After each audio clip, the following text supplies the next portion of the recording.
How's it going, everybody? Today we're back with another Grimy to Glory because I have nothing else to upload this week.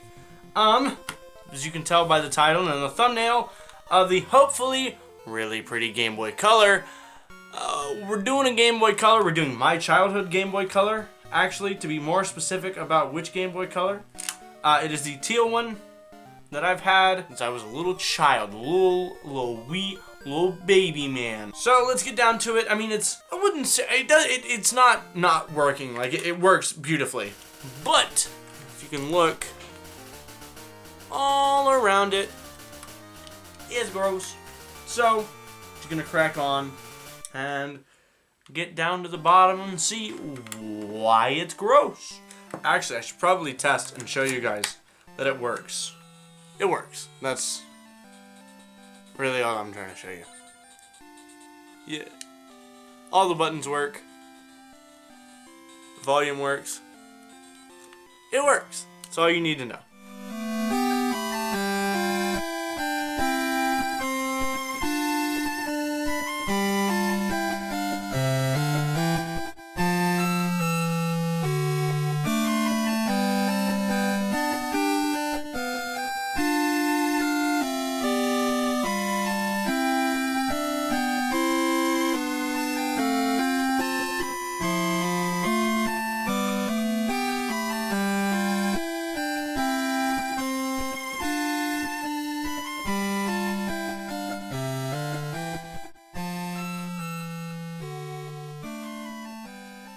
Alrighty, so the back of the console is now off.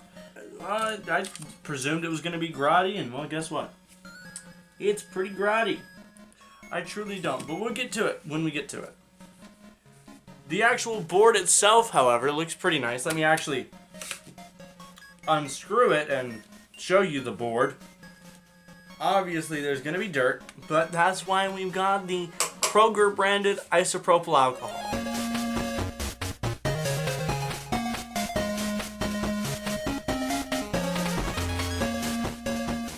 Alrighty, and you're just gonna want to, after you unscrew the screws, if you've not opened a Game Boy Color before, why are you watching this video? But you just pop up these two cam locks right here. Easier to do it with your fingernail, that way you don't mess anything up. And lift up the board, and the ribbon cable will slide right out. And voila! We have a disgusting board. After I clean the buttons, I'll go over the board. After I clean the buttons in the shell, which I'm going to set over to the side, pull out the button membranes. There's an entire bunny of dust under the membrane.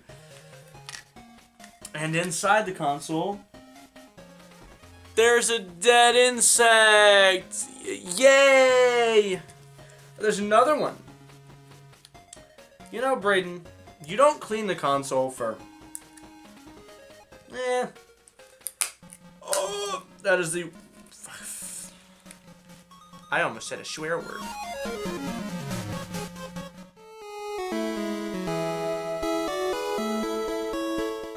The screen is pristine. Almost not... I'm just going to keep that to the side.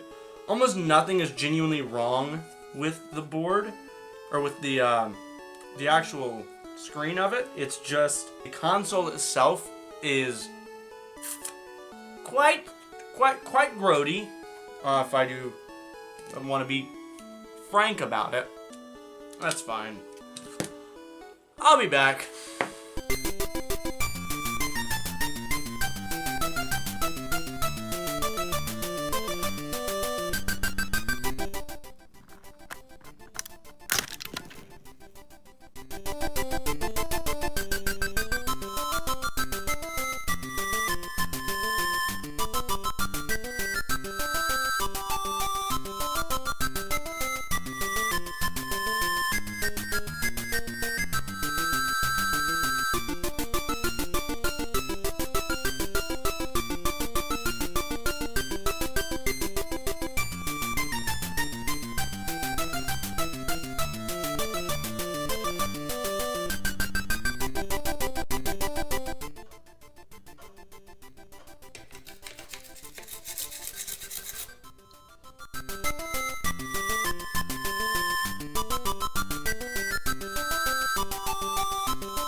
Alright, we're back from the different cleaning montage for once. I tried to go for more of the retro future style, nice, smooth, relaxing montage, and I'm gonna say came out pretty nice. There was a lot of dirt.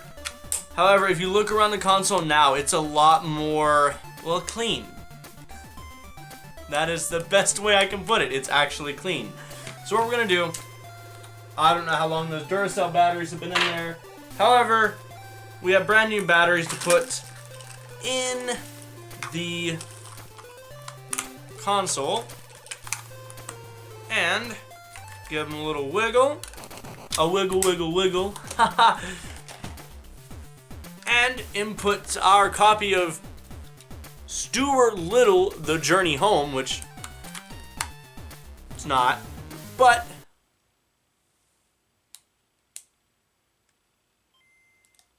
what did I do? I didn't attach the ribbon cable correctly. Already, take two. I forgot to clamp down the ribbon cable, so that's on me, but let's put in Stuart Little and prove that it works. So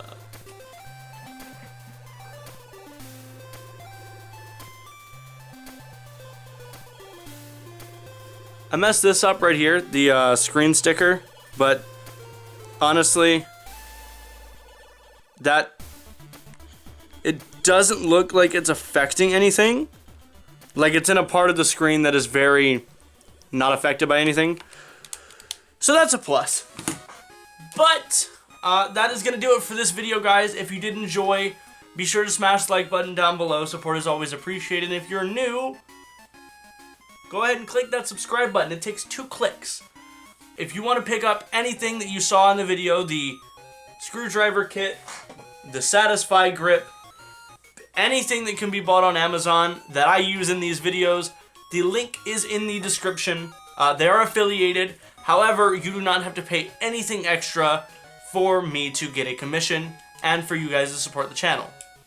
But with all that being said, guys, thank you so much for watching. If you liked the new style of Grimy to Glories, let me know down below. But with all that being said, guys, this is Braden Medlin, Pulsewave, whatever you want to call me, signing out, guys. Peace, peace. How is it going, everybody? Look at that. I got a package. Wow. I don't know what I was going to do for the intro of this video. Today, we're going to be opening and doing a Grimy to Glory on a... Alright, cool. So, started the opening of the box too, so that's a plus. But I will put the listing up on screen now. I paid about $43 after tax to get this shipped from Japan. I think I ordered it at the time of recording this probably less than a week ago, and it already shipped all the way from Japan. So thank you to the seller on eBay. It is a yellow Game Boy Pocket. I actually do have a blue one up there, but it doesn't work. There was a whole video spared from that, sorry. Every time I hit this, the overhead starts shaking. But I did buy another one for about $40, and as you can see in the listing, it came with a Japanese copy of Pokemon Yellow and a Japanese copy of Pokemon Red, which is a little foreshadowing for a video next month. You'll see. But let's crack on into this. I don't think it's gonna need that much love in terms of refurbishing, because the pictures on the listing were actually pretty good. I'm not even gonna lie. But everything, it's always good to refurbish something when you get it, like especially an older console. Well, there went that. Ah, damn it, it didn't get in the bag. I forgot to get a knife, so we're using a tri-wing screwdriver. And it worked! But yeah, it was about 40 bucks and came with 2 games included, which are in the back, and the battery cover, which is really, really nice. I'm gonna throw that aside because I would prefer it to have had an original battery cover than have to buy another one off of eBay. I love the way that the Japanese pack their items. Also, I just blew up your eardrums. I don't apologize. Ooh, it's in another wrapping item. Let's go.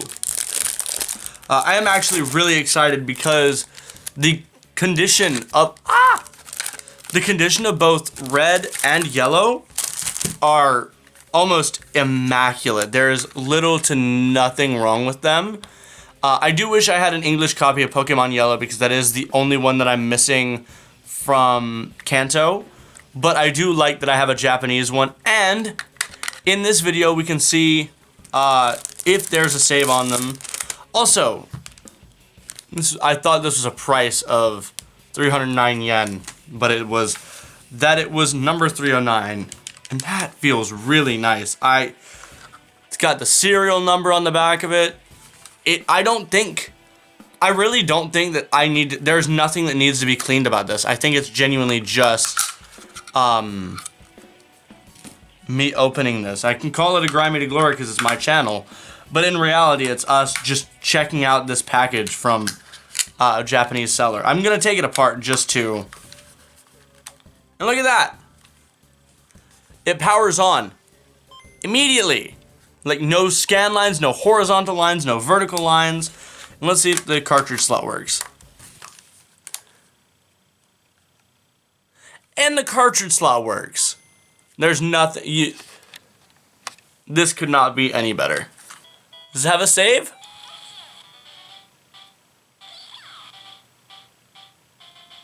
It does! Hold on.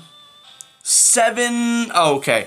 0 gym badges and 7 Pokemon caught. Alright. Let's see what Pokemon he's got. Caterpie.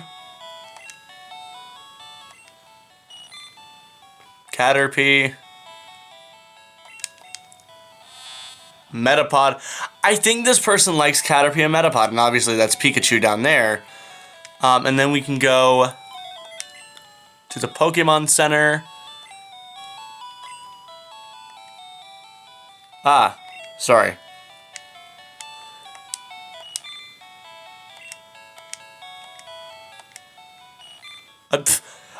Is this entire box just Caterpie?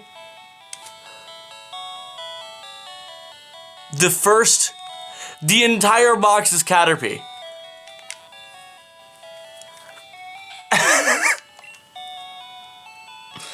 This person, oh, that was the party, I think. Here, let me... So there's nothing in the boxes except the Caterpie that I just put in there. But that's really cool. Apparently the person really liked Caterpie. Also, the fact that it reads on the first try, that's actually really nice. And if you guys know anything about Pokemon, you know that the Japanese Red and Blue is, I wouldn't say a completely different game than American Red and Blue. Because it was American, or I mean, it was Japanese Red and Green. Also, there's no save file. Damn it. But it's fine. But the difference between American and Japanese Red is the Japanese Red was red and green, so it had the original, more or less, beta sprites. But yeah, so what I'm gonna do is I'm gonna take it apart, just give it a clean, just to be on the safest side possible, because it never hurts to clean things. So let me pull all of my utensils over here and we'll get to it. I don't think that I'm gonna need to take it to the sink today. I think it is just gonna be a matter of taking it apart, cleaning the motherboard, and giving it a nice polish with some Pledge.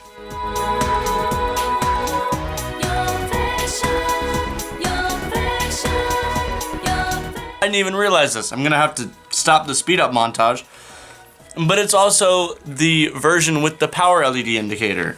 So even if it wasn't getting power, like my other one doesn't get power, we will be able to, like, if we were testing the power, we would know.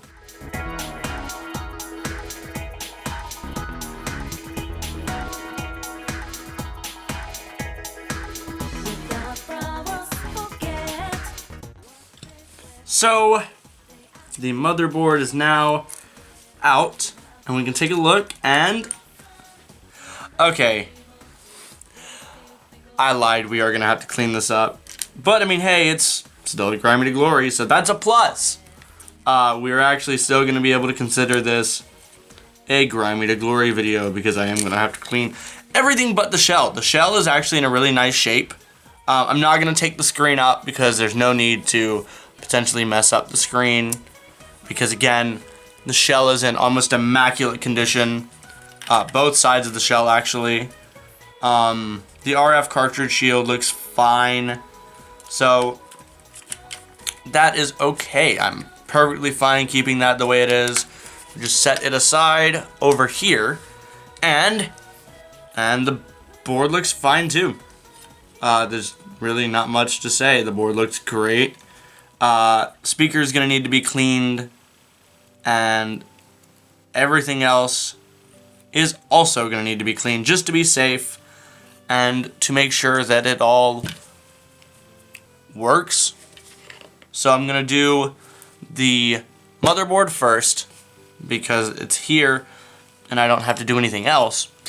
And then we will get on to the parts cleaning, which I'm probably gonna skip for this video just because my parts cleaning camera is dead, and like as soon as I got the notification from eBay that the package delivered, I hopped into the studio and recorded it. So let us get on with it. Yes, I'm using a shot glass, which I understand that's not the right kind of alcohol, but you know what? You're not the right kind of alcohol.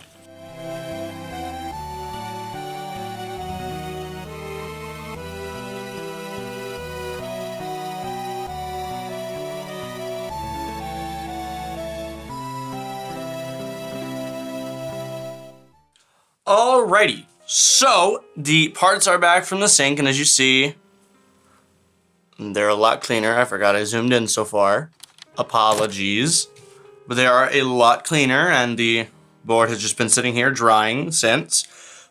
So, looks like it's about time to put it back together. This is like the fastest process I've done of a Grimy to Glory. Like, yeah, the Game Boy Color was a faster video, like, it was faster, but the actual process took me about 2 hours because, well, I was stupid and accidentally put in I put the entire thing back together without putting the ribbon cable back in, which, yeah, I know, rookie mistake, but guess what, bite me. Yeah, I can't think of anything else that, like I said, the buttons themselves were actually really clean. It was just the contacts weren't, which I feel like the seller knew what they were doing enough to have just put done an outside clean of it, like a superficial clean, and then probably knew that the new owner would properly put it together, if that makes sense, like properly clean it and all that. Apparently the new owner does not know how to there we go. I'm like, the new owner may know how to do this, and this, but do they know how to do the simplest of things? Absolutely not. Seems like everything is working. Ooh, I just got something sticky on the back of my hand. It's from the battery area contacts.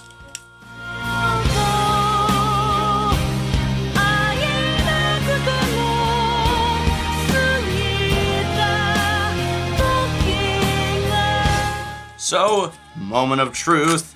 Let's flip it around and everything still works the exact same because I didn't actually do anything to it except clean it. Hooray!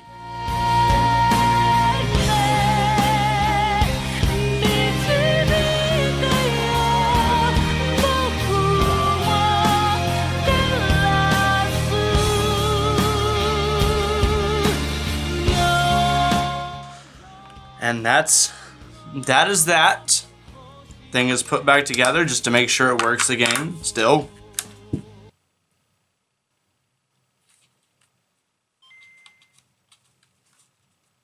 Sound is there. I don't think I connected the ribbon cable properly. Alrighty, so it seems to be a trend with me and Game Boys to not connect the ribbon cable back properly. However, I did it this time. Are you guys proud of me? And the volume works. I didn't actually like show that off in the beginning, but here. It's a little bit loud. A little bit loud.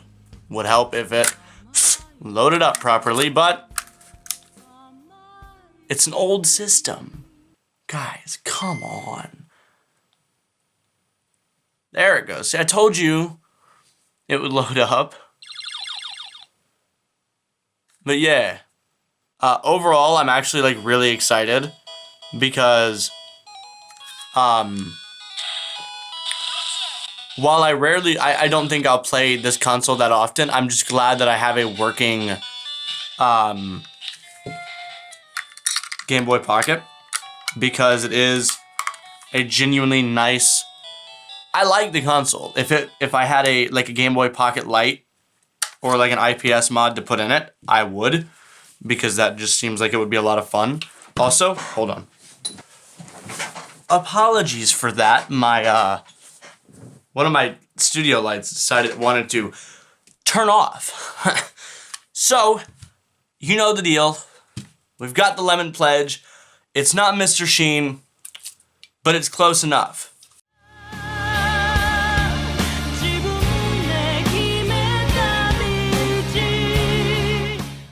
That is going to do it for this episode, guys. Thank you so much for watching. I think... And then I got a phone call. So, that, I think, is going to do it for this episode, guys. Thank you so much for watching. If you did enjoy, of course, like and subscribe. If you're new, be sure to hit that subscribe button. We've got a ton of things planned for Season 2 of Pulsewave, including more Grimy to Glories, more reviews, and more things down the pipeline. But, with all that being said, guys, thank you so much for watching. This is Braden Medlin signing out. Peace, peace, guys. How is it going, everybody? Today, we've got another Grimy to Glory. Now, no, as you can tell by the title, we're not doing a generic retro console like the Game Boy Color or the Game Boy Pocket. No, I'm trying to see if I can just destroy my Switch. Now, I don't want to destroy it. Obviously, Nintendo Switch is one of my favorite consoles. Actually, my favorite console this generation. I don't really consider it a console this generation because it's kind of its own thing. But, alas, we're still... I'm going to get the Satisfy grip so I can set it up. We're still going to be doing a full shell swap of it. Yes, Joy-Con, case, Joy-Con, everything is going to be shell swapped. But the main thing is, this is not going to be like other Grimy to Glories because this is not a tutorial. I'm not even going to attempt to say this is a tutorial. This is not. Don't do anything I'm about to do. It completely voids your warranty, and unless you're really good at what you're doing, just don't do it. I'm not really good at what I'm doing, so I'm going to be watching a YouTube video on how to do it. That's why I'm saying don't lead by what I say, not as I do. I've got the video pulled up on my phone, so there's not going to be a top-down angle. It's really just going to be probably me going through, talking about it, because this, again, this is my baby. This is my day one. I say day one. For the first, year I had my Switch, it was a paperweight. But I bought it back in Christmas of 17. This is just going to be me testing the waters to see if I can do it, because I want to do it for my girlfriend's Switch, which I don't know when this is going to be uploaded. Maybe that video is up already. But regardless, we're going to be doing it. Hopefully I don't mess anything up. I would show you that everything works, but I turned it off. Speaking of turning it off, I need to take the game cartridge out of there. Power Rangers Battle for the Grid, great game. I've played 5 minutes of it, but regardless, let's just jump on into it. I guess I'll do a little tutorial as I'm going through what I'm doing, before I actually take it apart. But as you can see, it's been used. It's very obvious that this Switch has been used because it's almost 3 years old now. But yeah, if you want to do this, you can. It's not too difficult. Let me rephrase that. This part's not too difficult. Doing the shell swap on the back is not too difficult. Doing the shell swap on these, however, yeah, no, it's horrible. But here we go, I guess. Speed up montage time. Actually, before the speed up montage, I kind of forgot to explain what I'm shell swapping it to. So, might as well do that. Product is from Extreme Rate. It is not sponsored. However, their products are extremely good quality. I do recommend them. What is sponsored, however, kind of, is retro modding. It's the first time I've been able to talk about this on the channel since they've given us the beautiful, beautiful coupon codes. But I hope they don't mind me talking about it on another company's product. Retro modding is a big, amazing corporation. I say corporation. It's a group of guys and gals who love consoles and modding consoles. Thus the name suggests, where you can go and get Gameboy parts, Game Gear parts, parts for just about every console that has been released in the past 20, 30, 40 years, and they have custom parts for it. Custom molded everything. So if you guys do want to check that out, be sure to go to the link down in the description box below, or use code PULSE at checkout for 5% off. Not only are you saving money, you're also giving money to the channel and supporting it in every way possible. So thank you guys so much. Now back onto what we're doing. It is going to be a Pulsewave purple shell swap. I know it doesn't look, it's like the lavender of Pulsewave, which I love. I've got the shell, the back plate, and if we open it up, we've got buttons, which I'm probably not going to use. Yeah, no, I'm not going to use them. I'm not going to use them because these are fine as it is. It's fine. It's great. We're good. And then the actual Joy-Con shells themselves are also the nice lavender-ish purple. And it came with a screwdriver, which is what I'm going to be using today because they asked me to. And by they asked me to, I mean they put it in the package, meaning, hey, you should use this. But yeah, I think that is about it. Now it's speed up montage time.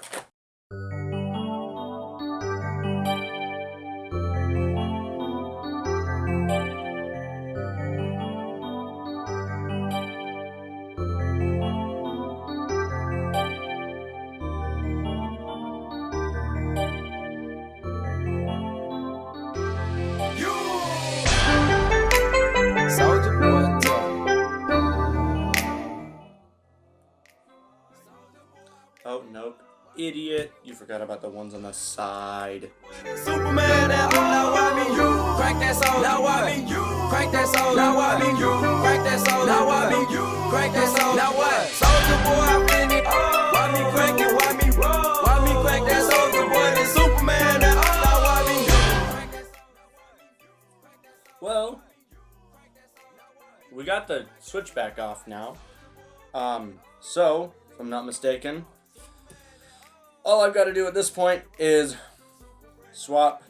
I've already swapped the little hinge mechanism over onto the kickstand.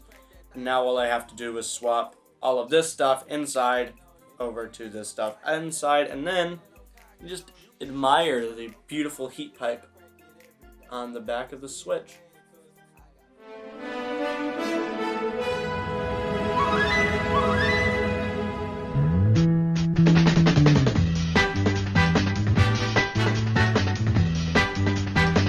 So now have back off, and it looks like everything's screwed in properly. I added the dust filters so that dust doesn't get into the system, and we can go ahead and plop that back down on. There we go. Make sure it's tight on all sides. And some people might be like, "Ugh, that's gross. Why is it purple and black?" Well, if you notice, it's not just like it matches the controllers because they're also purple and black. So I don't care. I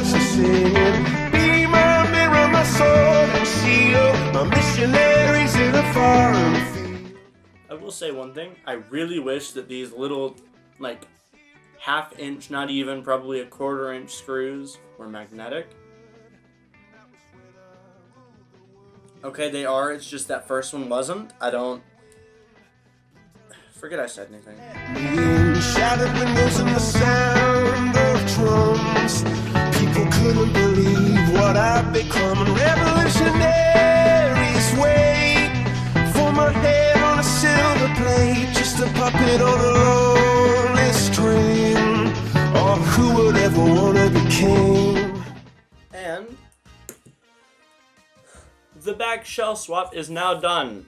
And if you were asking, why are there no logos on the back? I'm kind of happy that there are no logos on the back, if you want me to be completely honest with you. Also, that is a rough little thing. We insert the SD card back in. Cool. That's Gucci. Everything else is good. I gotta put this back on the original one. But so far, we're off to a good start. I actually really love the way that feels. It's a lot more matte. Like, the back of the Switch, you can see there's, like, shine to it if I hold it up to the light. But on here, it's, like, completely flat. Which I personally prefer. And we will... I mean, I'm sure nothing should be broken, because I didn't actually, like, mess with the internals, but it's turning on, and now I can actually prove that the Joy-Con do work. See, look at that, it's working. Wow. Okay, but you know what I forgot to do? I forgot to put in the screws. Okay. Now it's done. Now we can move on to the Joy-Con.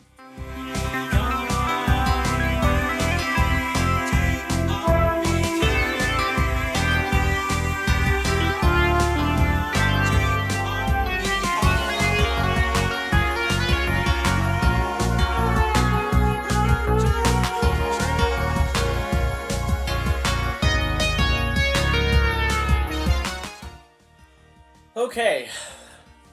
That was an experience I don't wish on my mortal enemy. I watched 4 minutes of a video, sorry, almost 5 minutes of a video, and it took me 2 hours? Not 2 hours, but an hour. The left Joy-Con is done, and... Ooh, it didn't click. You in? Okay. Hold on. Okay. So it's detecting it. It's just the button on the back, the Joy-Con release button, a little stiff. And by a little stiff, I mean it just doesn't work.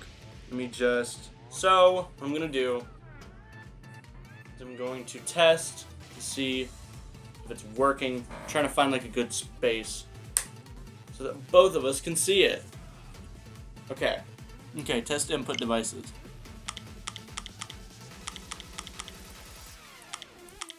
Everything works. Hurrah. I'm gonna figure out why it's not clicking really quick. Hold on, guys. Now it's clicking properly. I just have to screw everything back in. That's all. Gotta screw the... I put the button in incorrectly. Apparently there was a set number, or set way it was supposed to go in, and I did not put it in that way. My only thoughts with these, like the soft touch feel controllers are, like, will I scratch the paint that they used? Because I really don't want to. However, it may happen. I really don't know. Because, like, the Joy-Cons themselves are kind of soft touch, but not really. Like, that makes any... It really doesn't make sense, but in my head it does. So I'm going to keep saying it. Now it should click in. Let's see. Oh, Oh, that's pretty. There is no drift. Sorry. There is no drift. So we can go on to the next one. Also, that looks really nice. Even in the Satisfy grip, already looking nice. Okay, I will be right back. Okay, I am back. Sorry about that. I decided it would be a good idea to eat Taco Bell before filming this. And you all know that it's not. So, without further ado, it is finally time to get on to the second and final Joy-Con, which I am not excited for, because this one is a lot harder than the first one.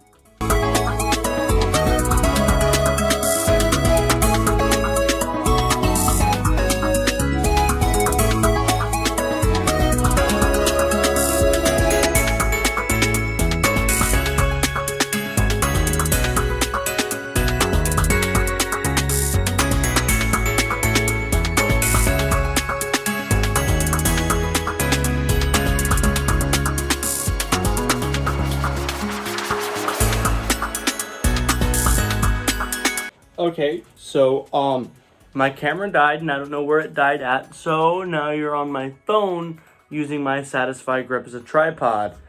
What we're doing right now is this one.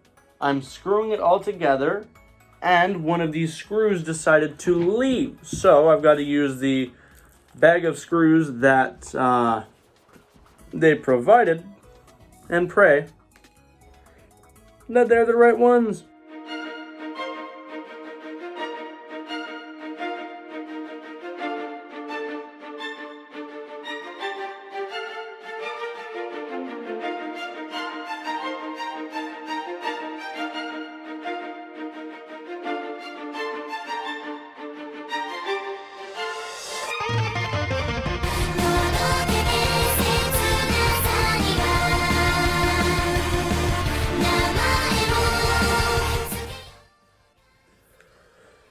And that looks like it's it.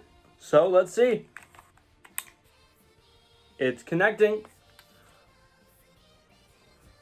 Oh, that looks so good. I know, I'm having to duck because it's at a completely different altitude than my normal. Both controllers are detected and the system is at a very low, at 88. This is where an overhead camera would come in very handy, but my normal overhead camera just died. That's what I've been using to film this video because I needed my phone to watch videos. But it seems so far that everything is working. No drift, no drift. Everything works. And we finished it at 420, baby. 420, baby. Okay, guys, if you did enjoy this video, be sure to smash the like button down below. I'm going to go over my feelings really quick. It's really nice. I love the way that it looks. I really love the color that I brought to it and the life that I brought into my console. But that was hell incarnate. I disconnected 2 different ribbon cables. One for the infrared detector. Or no, one for the RF reader, like the NFC reader, and one for one of the control sticks. I don't even remember which one. But it was not, or no, it was to connect the little slide bar. So if you are techie, if you're a tech nerd, if you're decent at all with technology, give it a shot. It is fun. It was very relaxing while also making me want to pull my eyes out, or the replacement shells containers, because I don't want to just lose them. I would like to keep them there just in case one day I do decide to switch back. I don't know why I would, because this Pulsewave purple, like I said, is beautiful. Genuinely, the best part about it is the Pulsewave purple shell itself. It looks a little more lavender on camera than it is in real life, which, I mean, I'm okay with it. Like I said, it still looks really, really, really, really, really good. But yeah, I have to do this a few more times.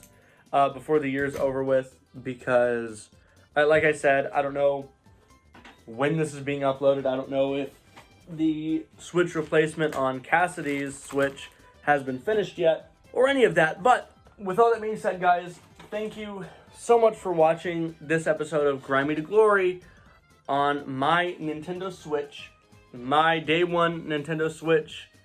I will keep you guys updated. If you see my Switch, it's going to be purple from now on to go with the theme of the channel, the theme of the LEDs behind me, the theme of the Switch, the theme of my shirt that I wear in every single video. But with all that being said, guys, thank you so much for watching. Don't forget to use code PULSE at checkout at retromodding.com to get 5% off and support the channel. And with all that being said, this is Braden Medlin signing out. Peace, guys. If you thought the last Grimy to Glory was going to be simple, then I've got news for you. This one's a little bit even simpler. I decided that for Christmas, I was going to get my fiance a Nintendo Switch and a Pro Controller. And I didn't want it to be some generic Pro Controller and Nintendo Switch Joy-Con combo. I wanted them to be pink, like her entire setup, which you guys saw earlier this year. And in this video, I just wanted to do a documentation of how I did it. And yeah, it was a process, I will be honest. Not as bad as when I did it originally, you know, when I did my Nintendo Switch, but it was still a little bit of an issue. However, that's all you're going to hear from me. The rest of it's just going to be some chill music and some Joy-Con swapping and shell swapping. Thank you guys so much for enjoying. Thank you guys so much for just being a part of the journey this entire time. And until the full next Pulsewave video, thank you guys again so much. See ya.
Don't sleep through dreams that can't come true.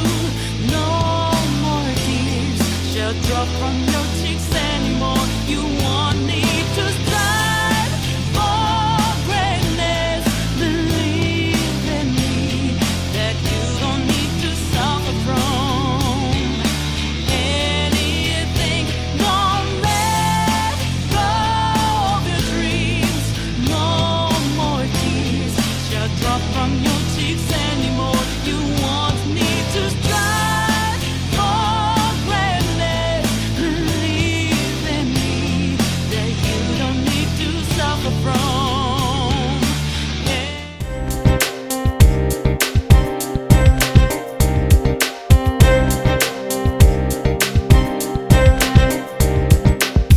Tell me why you did it. Every dream falling apart. Tell me why you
How's it going, everybody? Ooh, it is bright outside.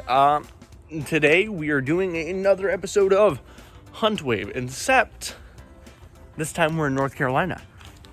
And you might be thinking, well, Braden, you retard, you're in a pandemic. Why are you in North Carolina? It's a great question.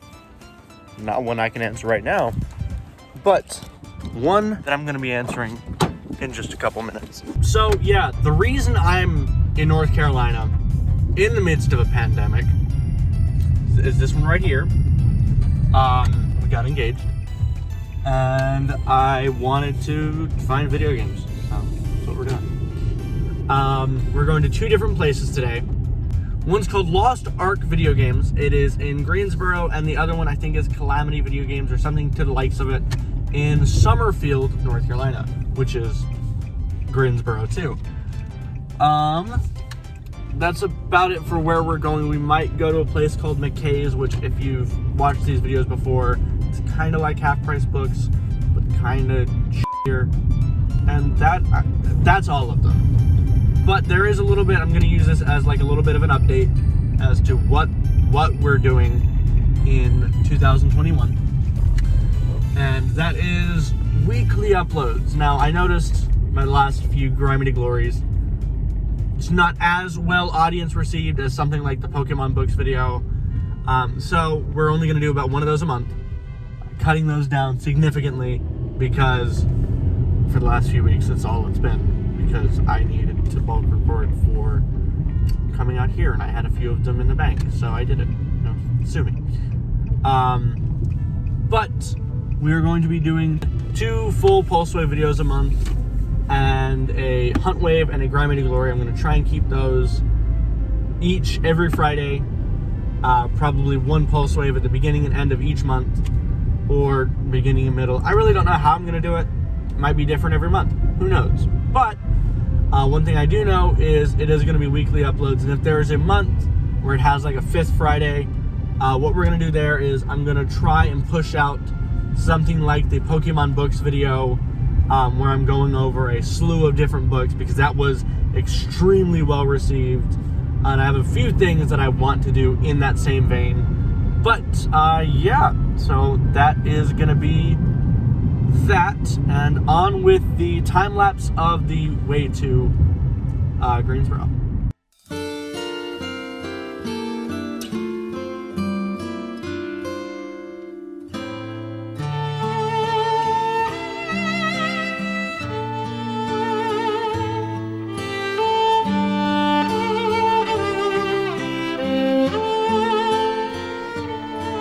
So we're the first place, and we have no clue what or like where to go in, because the arrow points to a COVID testing site.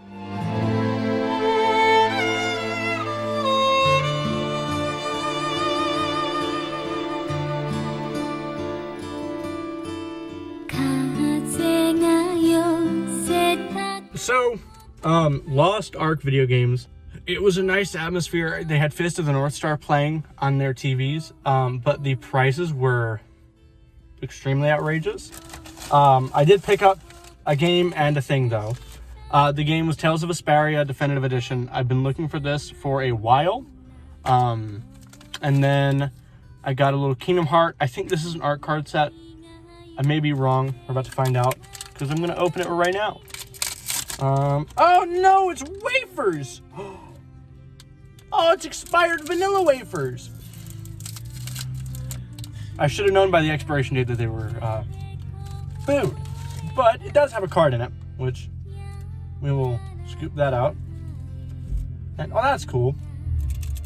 It's got food on it, but it's a little render scene from the intro of Kingdom Hearts 1.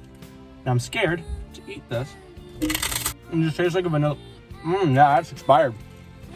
Oh yeah, it's crunchy, but it's expired. The next place we're going to is Calamity Art or something like that. I don't really know the name of it. I just have it up in my GPS. I'll put the name of it right here. But the beauty of them, whereas these guys were extremely overpriced, the next set of guys, they like on their website will tell you that they are so confident about their prices that they will price match with GameStop and Amazon. So that's a good thing. There were things there that had been out for forever that were like $50, like Switch games like Breath of the Wild used was $45. You can go to Walmart right now and pick it up for $50. Brand new.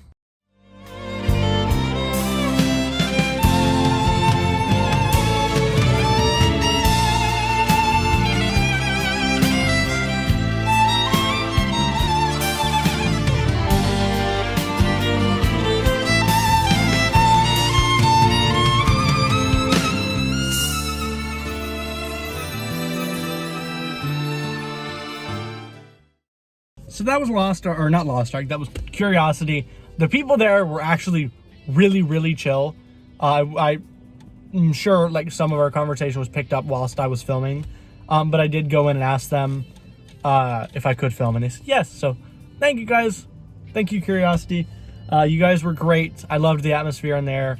The selection was good and the prices were great. I picked up 5 games, which I think I will show off at the end of this video. Off the top of my head, all I remember is the first Ni no Kuni, Black Ops 1 on the PS3, and Black Ops 3 on the on the Xbox 360.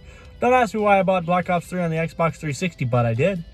We're now at Goodwill. You can't really see it. Just to see what they have. Not even just video games, just in general.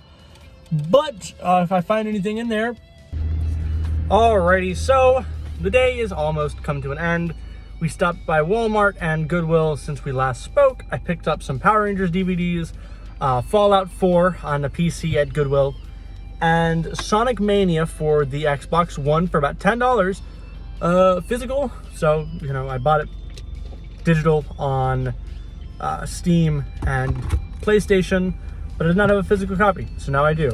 And before you say anything, I understand that we look like the discount version of Beat 'em Up Woods and Kim.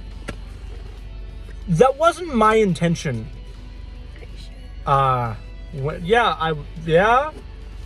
wasn't my intention when I like asked you to marry me. I was not just thinking, you know what? Let's get clout.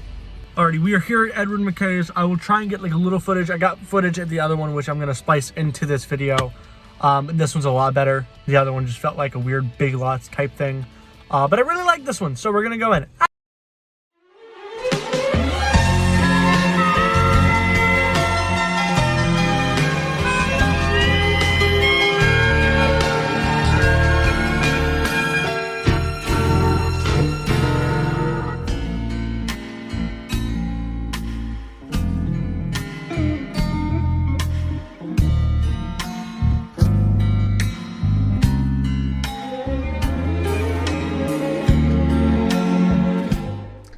And up until this point, I did not have a proper outro for this video. I still don't. Thank you guys so much for watching. If you did enjoy, of course, smash the like button down below. Support's always appreciated. And here are the haul. It's not really like a big haul. I didn't go really in depth. It's literally just me holding my camera, rushing to get the finishing of this video. Bye, guys.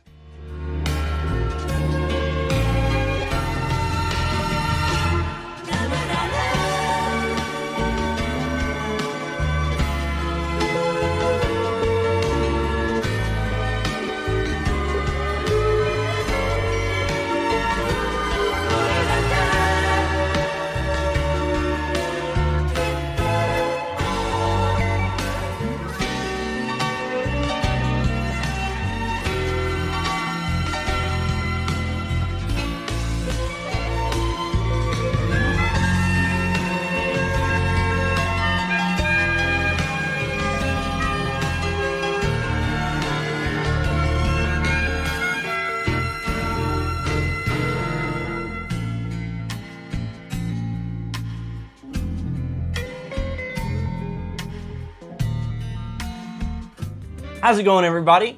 I know it's been a minute since we've actually talked about video games on this channel, but I did want to talk about one that's been sitting in my backlog for quite a while. Kingdom Hearts Melody of Memory. Now, I pre-ordered this game, picked it up day one, beat it within a week, and have been sitting on it for the last 3 months because I haven't been able to culminate my words properly to review it properly. Now you might be thinking, oh, but Braden, it's just a rhythm game with Kingdom Hearts characters in it. And yeah, you'd be right.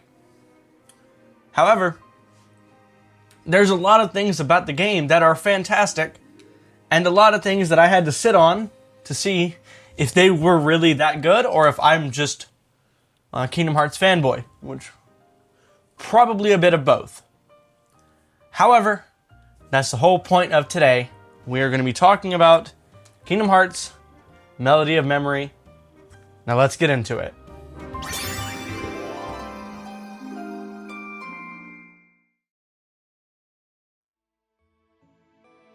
Kingdom Hearts, a franchise that's near and dear to my heart and a lot of other people throughout the world as well.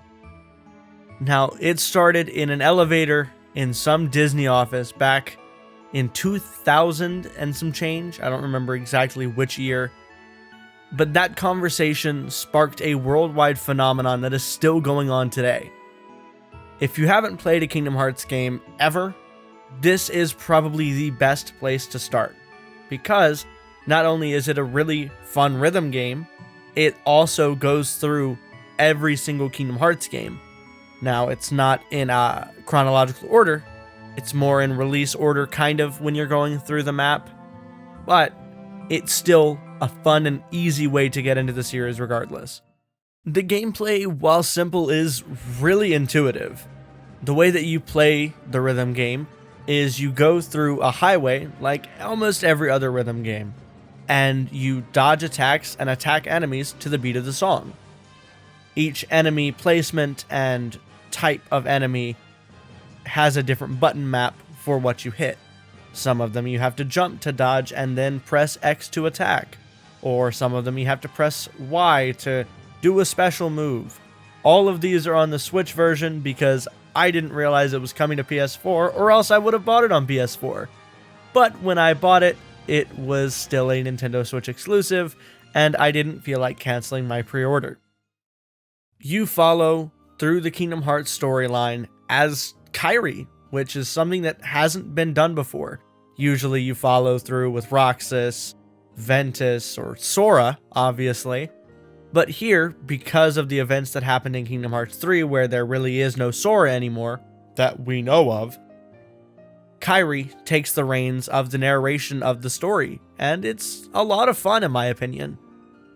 There are things that could have been fixed, like how Kingdom Hearts 3 only has memory dives, which we'll get into what a memory dive is in just a little bit, and the ending story that they added was a little lackluster to say the least, but overall, it is Kingdom Hearts, told through Kyrie.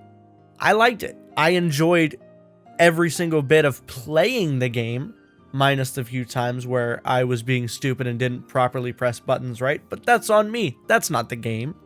And the gameplay itself is extremely fun. I love rhythm games as it is, and Kingdom Hearts music is just fantastic. So you take Kingdom Hearts music, which is fantastic, and rhythm games, which are fantastic. Bada bing, bada boom, you've got Yoko Shimomura's fantastic art all over the screen with Tetsuya Nomura's characters. It's just great. So I mentioned memory dives earlier, and that is just one of the multiple different stage types in Kingdom Hearts Melody of Memory. There are 3 main ones that you go through throughout the storyline. That's field battles, memory dives, and boss battles. The field battles are just your regular run-of-the-mill rhythm battles, where you just go through, press buttons, defeat enemies, and listen to music. The memory dives are a lot simpler, where you just press buttons. You don't even have to worry about killing enemies. You literally are just pressing buttons to the beat of the music and flicking your joysticks every once in a while. And the boss battles are some of the more intuitive battles, because you do have to do a little bit more than just a regular fight. You have to move your sticks at just the right time, press the buttons and release them at just the right time, or else you get damaged. And it is fun. I'm not going to deny. All of these stages are fun. But some of them I do wish were a little more fleshed out. In terms of the worlds themselves, not really the stages that make up the worlds, but the worlds using said stages. If that made any sense, I doubt it did. However, let me iterate on that. So, for the most part of the game, they are all field battles, which are just a big romp through whatever world you're playing the music from. So sometimes it's Halloween Town, and they've made a 3D render for the highway to go all the way through of Halloween Town while listening to music. But with Kingdom Hearts 3, almost all of them are memory dives, which a memory dive is just a music video with button presses and quick time actions on it. A lot easier to program, I'm sure. I feel like if they had to put this game out as fast as they did, they needed to do those as memory dives, but I'm still annoyed. I still wish that we got to see 3D renders of all the way through Arendelle, San Fran, Tokyo, and so on. But, you know, a dreamer can dream, and a dreamer will dream, because there's never going to be any DLC where those are going to be more than just memory dives. It is what it is. But the field battles are some of the more interesting because of the fact that you get to see different parts of the map that you probably would have never seen before, because it just lets you get through it. It lets you just walk through all of Halloween Town, Wonderland, all of the, even Monstro. You literally get to go through the whale from Monstro. It's fun. It's cool. I love it. After a while, yeah, the gameplay does get pretty repetitive, but as is most rhythm games, there are very few where doing the same thing over and over again to different backgrounds is going to not feel repetitive. Kingdom Hearts, Melody of Memory, feels repetitive. All of the Persona dancing games feel repetitive. Guitar Hero feels repetitive. See, the thing is, it's a rhythm game. It's going to feel repetitive just like every other game after you play it for a while. And this one was about 8 hours, which is not horrible. Yeah, I've definitely taken more time to go through a rhythm game. But it was still a fun 8 hours nonetheless. And if you have never played a Kingdom Hearts game, I kind of recommend you play this one. While yes, you do have to enjoy rhythm games to be able to play it properly, there are still places that feel really fun to get to explore through the worlds. And if you've never played a rhythm game or a Kingdom Hearts game, this is still pretty easy to get into. The easy mode, or beginner mode that they call it in this game, is just that, extremely beginner. And I played about halfway through the rest of the game on hard because it was fun. I enjoyed doing the challenges and I enjoyed doing everything in the game. But if you've never done either a rhythm game or a Kingdom Hearts game, this is a great mix of both. You get the entire story of Kingdom Hearts while being able to play a very easy to understand rhythm game. And you can consider this even more of a baby's first rhythm game than Guitar Hero, because you don't have to strum while pressing buttons. You just press buttons. Like, it can't get easier than this. All in all, I do wish some parts were a little bit more fleshed out, but at the same time, I enjoyed almost every single bit of playing through this game. There were some songs that made me want to gouge my eyes out, primarily towards the later half of the game. And there are some stages where I just did not enjoy the music, like Dream Drop Distance. Dream Drop Distance didn't really have that good of a music selection like Kingdom Hearts 2 did, or 358 did, or really any of the others, because it was relatively rushed, I think, if I remember correctly. But still, it's still Kingdom Hearts music, and it's still good. It's just not as good as the others. And along with the people that have never played Kingdom Hearts before, if you want to play Kingdom Hearts again and you haven't played it for a very long time, this is also a great place to start. I'm just going to keep reiterating that because this is an amazing place to start the series if you haven't before, or it's been a while since you played before and don't feel like picking up the story thus far to play throughout the rest of the games. Because, well, really and truly going from Kingdom Hearts 2 to any of the others before Kingdom Hearts 3 is very clunky, because Kingdom Hearts 2 is the pinnacle of all of the fighting styles throughout each of the games. Thank you guys so much for watching today. I know it's a very interesting game, to say the least. There's not much that I don't like about it. There's also a lot that I don't like about it, if that makes any sense. But, you know, it is what it is. It is a fantastic starting point for anybody trying to get into Kingdom Hearts that enjoys rhythm games in the slightest. But for me, it was alright. The things that it added to the series were alright. I wish I waited to pick it up later rather than pre-ordering it on the Switch of all things. But other than that, I think it was a fantastic game and a great starting point to the series. And if you guys want to go pick it up, I'd say now's a pretty good time. I think it got marked down to 40 or 50. But it's going to get the Square Enix treatment soon enough and go down to like 15. But with all that being said, guys, thank you so much for watching. Hopefully Pulsewave videos are going to be back up and running soon. And if you did enjoy, be sure to smash the like button down below. And until then, I think I'm going to go try and enjoy Kingdom Hearts again. How's it going, everybody? Today we're going to be talking about Taiko no Tatsujin, the drum game that you see in arcades a lot. Now, about a year ago when I did the Guitar Hero video, I slightly talked about this game. Didn't go very in depth because I had no prior knowledge of the actual game, but did show a little bit of gameplay.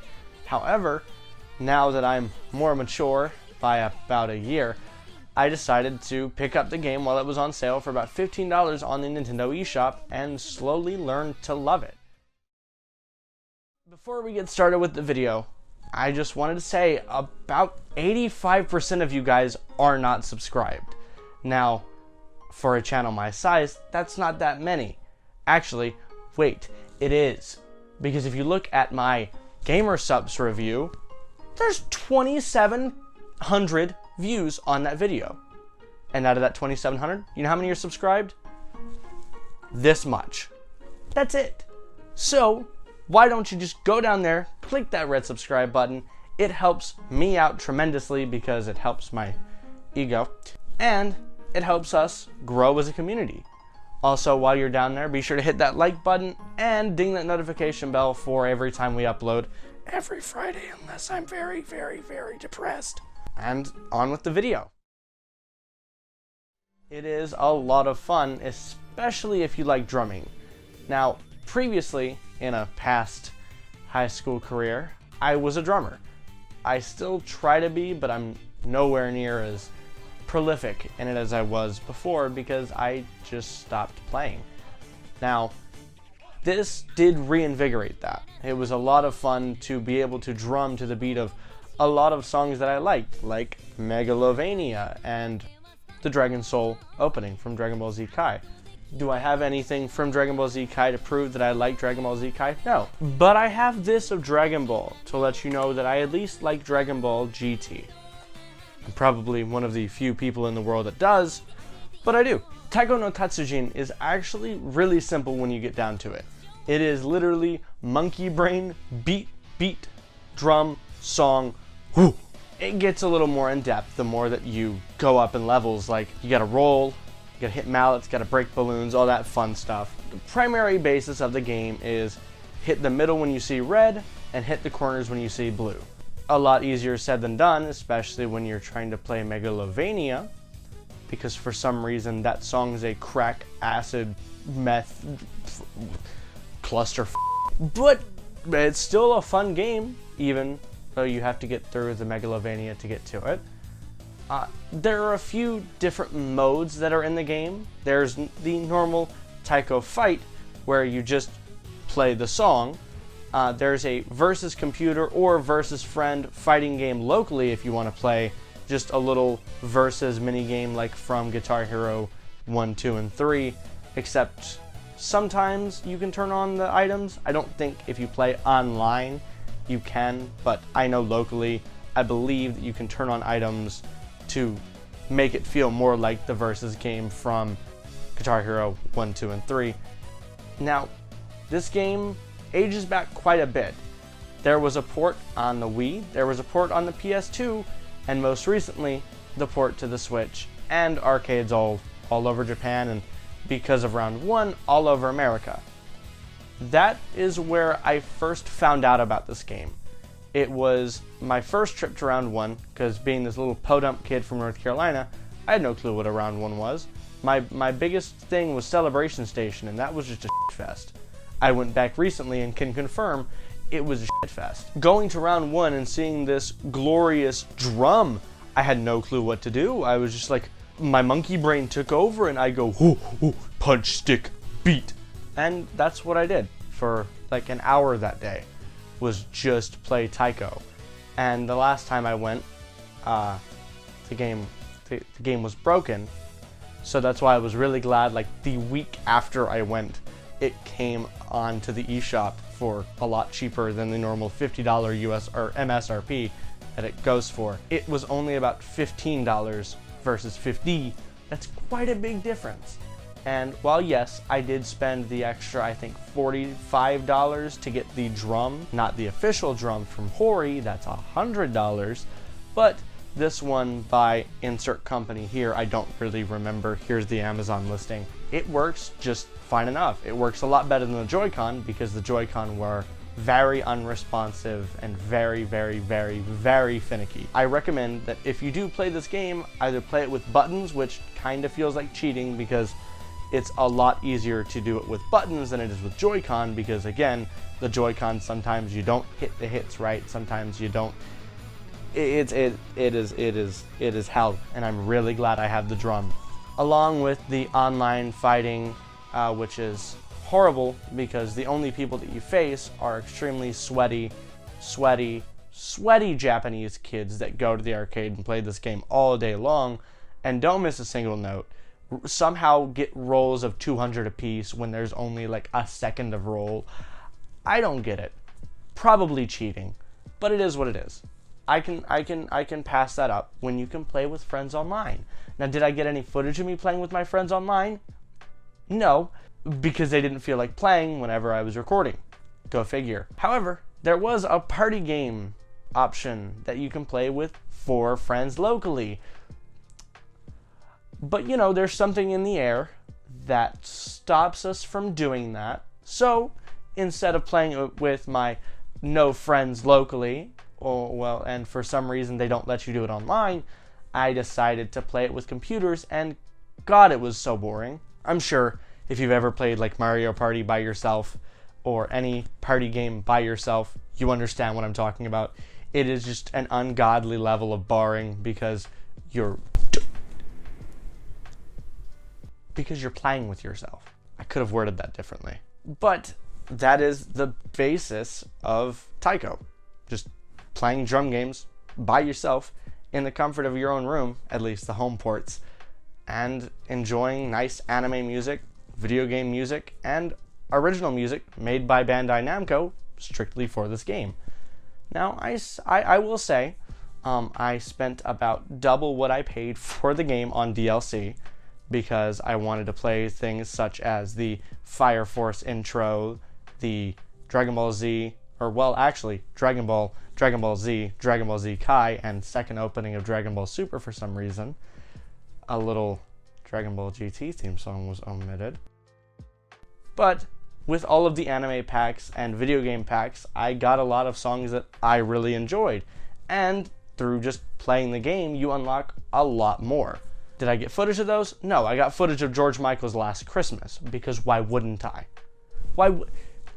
In a just world where you can play George Michael's Last Christmas covered by some random dude on the in the world on a drum game from Japan, why wouldn't you? And that's about it. There's not really much else to talk about it other than monkey go boom boom on the drum. Well, I take that back. I did make the Japanese bruh sound effect.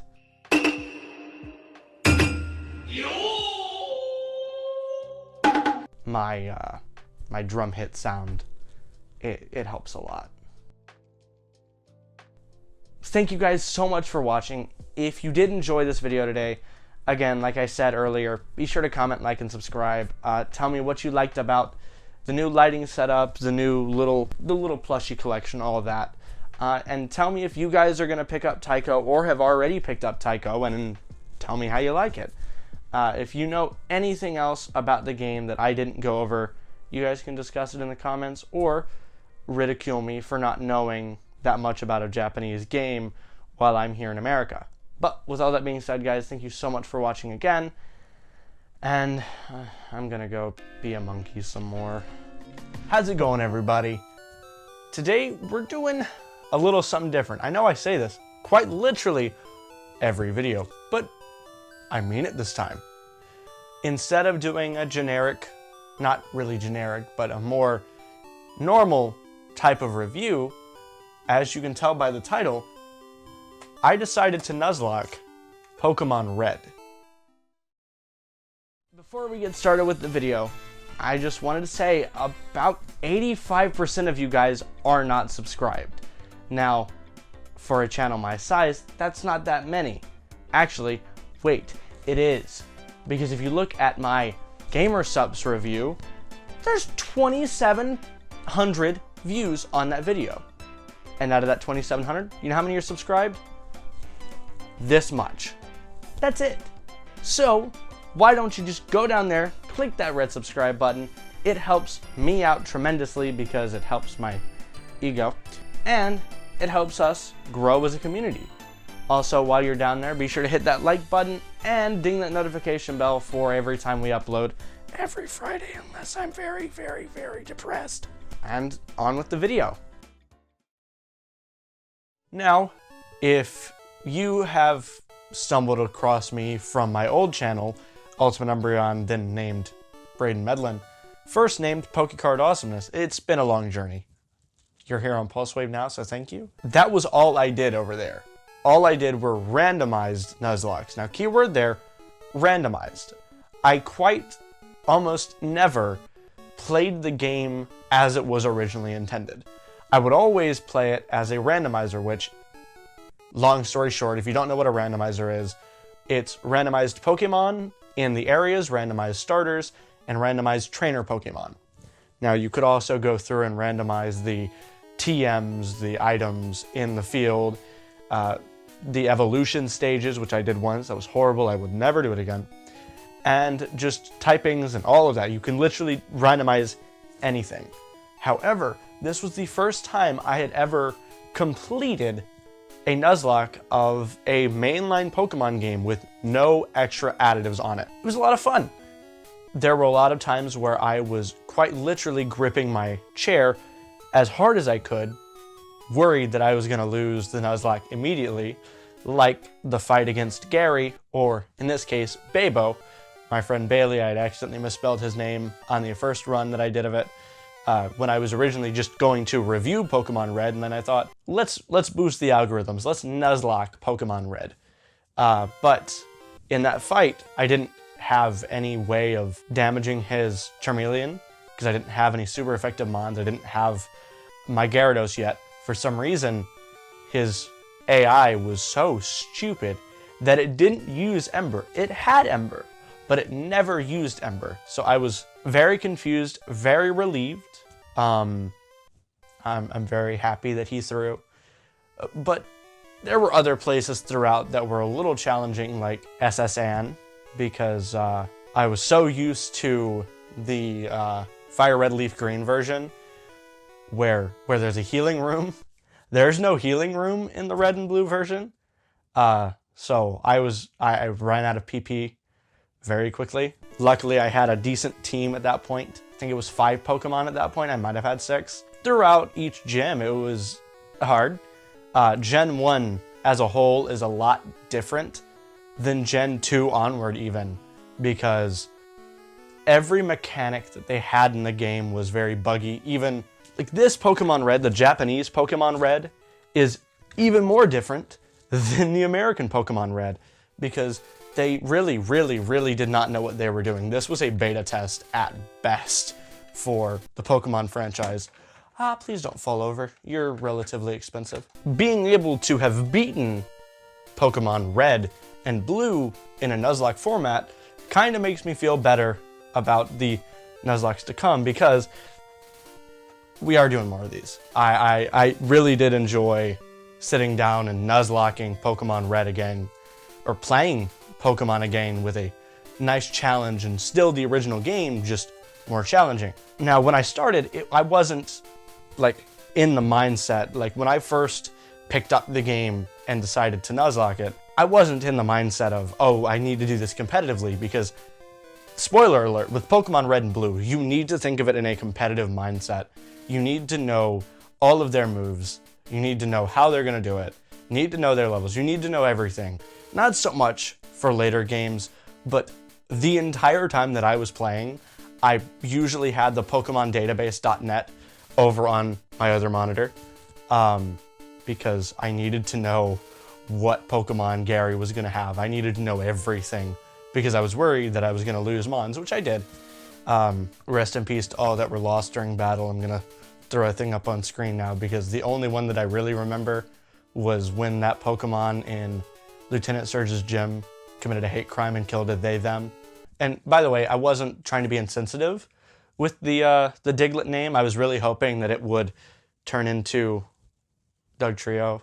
Therefore, the they/them name would have been funnier, because it was quite literally 3 Digletts, but didn't happen. So thank you, Lieutenant Surge Trainer, for committing a hate crime. But like I said, I really enjoyed the game. It was a lot of fun to go back through Pokemon Red and Blue. Now, yes, once I got Kadabra, or relatively Abra, from the Celadon Game Corner, it became a cakewalk. That game is so much easier when you have a Psychic type Pokemon, because, well, Psychic does not have a weakness in this generation. Bug type, it was technically weak to, but the only bug type Pokemon were dog shit. You had what? Butterfree? Beedrill? Venomoth? What? Come on. They had Leech Life. What are you gonna do with Leech Life? Obviously, in later generations with Pokemon Gold and Silver even, they had Dark type. Ghost type actually became super effective. It got better, okay? That's all I'm trying to say. It got better. But with the way that the crit ratios worked in that game, my Kadabra steamrolled. Yes, his name's Jay. It was supposed to be Jeff, because I was originally just gonna have him a haha funny. My name is Jeff. But I typed in Jay and just went with it, and he turned out to be the MVP of the game. I had him the highest level of any Pokemon on the team almost the entire time I had him, because I liked having a Pokemon that was faster, and the fact that crits were based off of speed in Gen 1, I liked that a lot too. With him, the 2 really MVPs for me in the Elite Four and the Champion were Milo, my Gyarados, which Gyarados is just a powerhouse, especially because in Gen 1 he can learn Fire Blast, Blizzard, Hydro Pump, and Surf. But he helped a lot, even though he was a lower level, because of Ice being super strong against Lance. And I always thought that, what's his name? Bruno. My entire life, I thought that Bruno was a ground or rock type Elite Four member. Looking on Pokemon database, he's a fighting type Elite Four. I was 20 years old when I found that out. 20. But I found it out, and that helped a lot. Those Pokemon really did help me through the battles, and without... I love that, you know, they were my MVPs, but the only two that survived from that final team were Jay and the Hitmonlee that I named Pokimane. Now, I'm not going to explain the joke, because that would make the joke not funny. But if you know, you know. Like I said, this isn't going to be as much of a review as it was me talking about my experience Nuzlocking Pokemon Red and Blue, but I will give a slight review. If you haven't played Pokemon Red and Blue and you're watching this video, hi, why are you here? Like really, like who goes to, I tried Nuzlocking Pokemon Red and thinks, this guy's gonna give me a great review of the game. I don't know what a Pokemon is, but he's gonna help me. But if you don't know what a Pokemon is, hi, I guess I'm here to help you. Pokemon is a craze that started in the late 90s that took over the world and is still the number one. It is the number one money-making franchise in the world, and has been near and dear to my heart my entire life. Quite literally, that is the only thing that has kept me sane for these past few years, if you couldn't tell by the Pokemon posters and the Pokemon plushes behind me. Pokemon's great, but you start off as this kid, shows up in a town with just his mom, no idea who his dad is, and you go through, try and be the best who ever was. Best? Yeah, that's the lyric, right?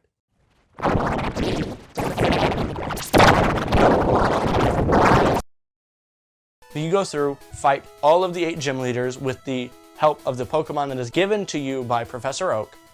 And you have to fight all of the 8 gym leaders and the Elite Four while trying to compete with your rival and stopping an evil organization from capturing all of the Pokemon in the world and killing them.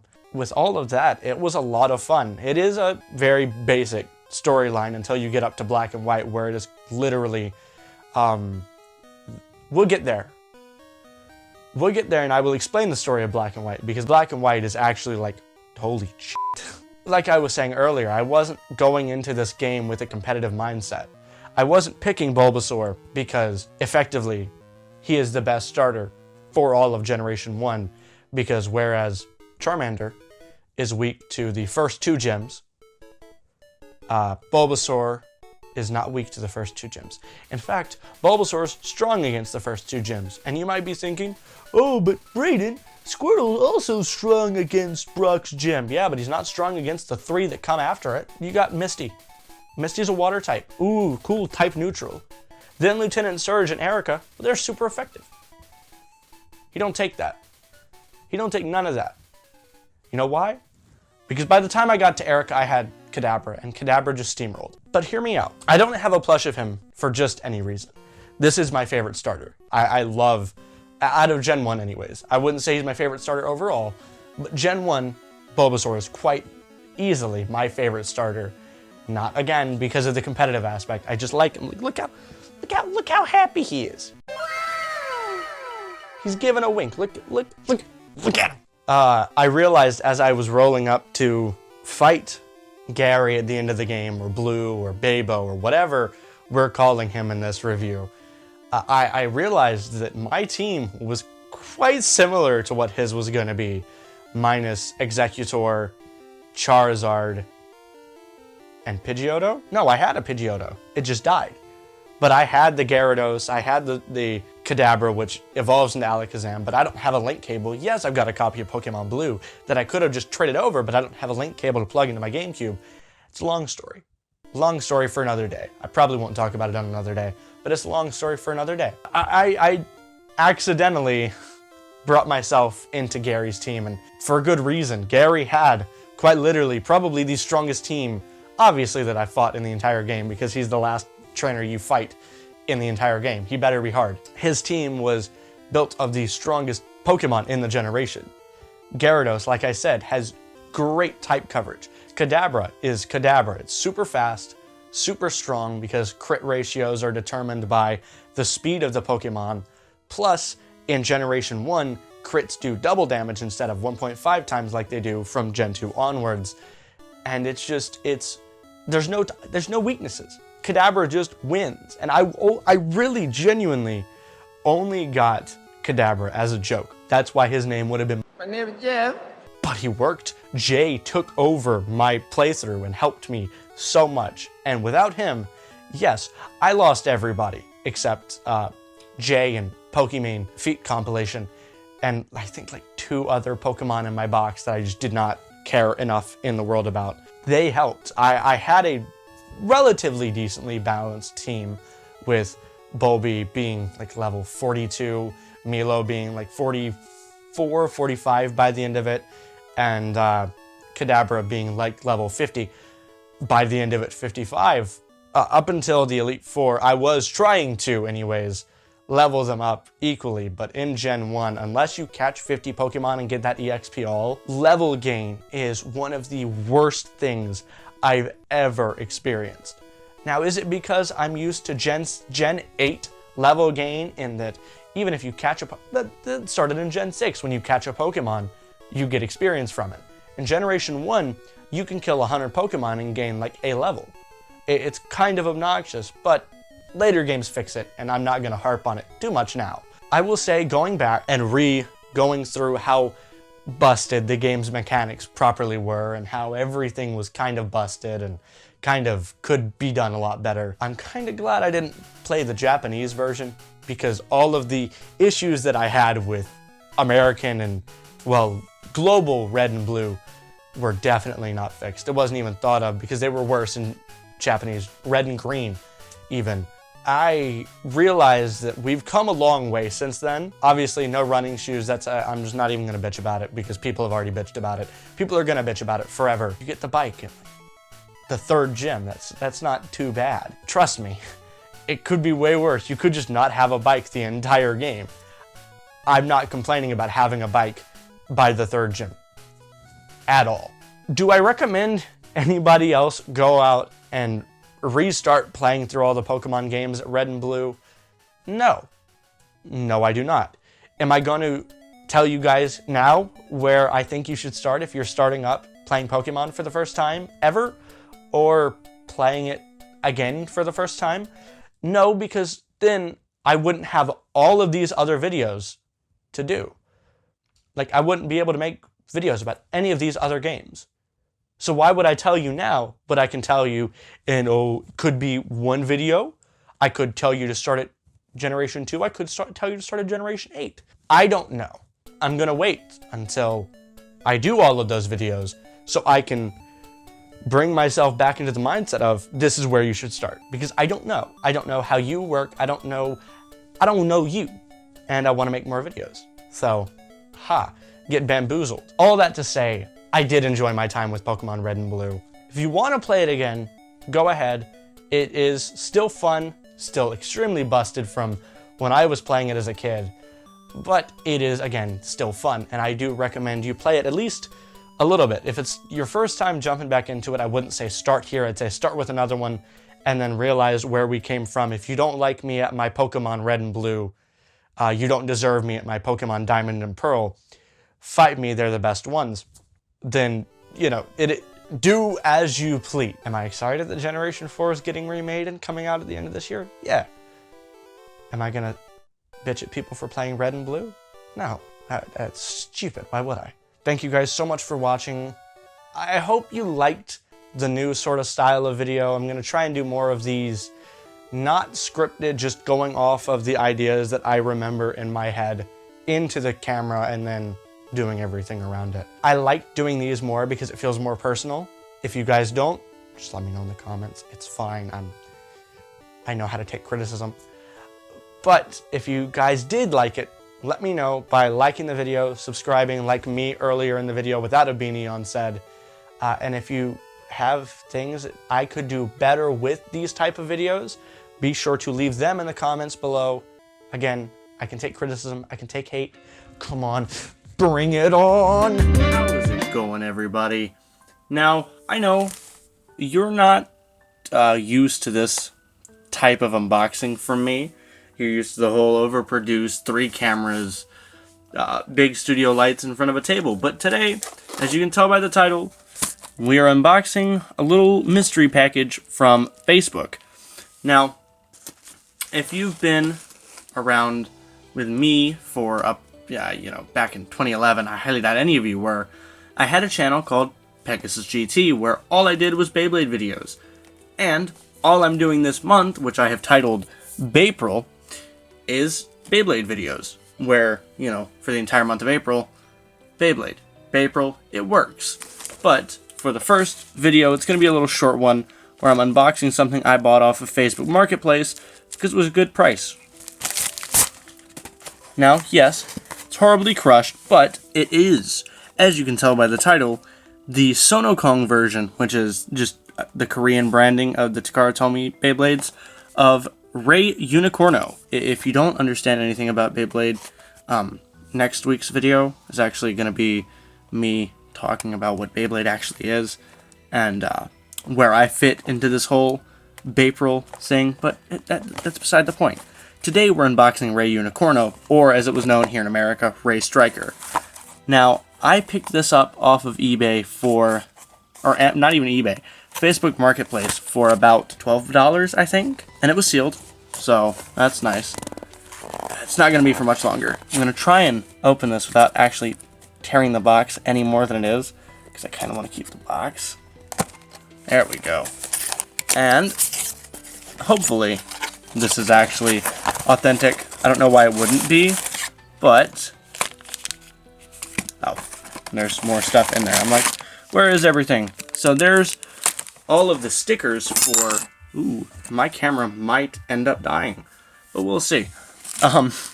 There are Ray Unicorno and the Light Launcher 1, and the stickers along with the spin track and performance tip, the tool, the ripcord, the instructions, and all of that.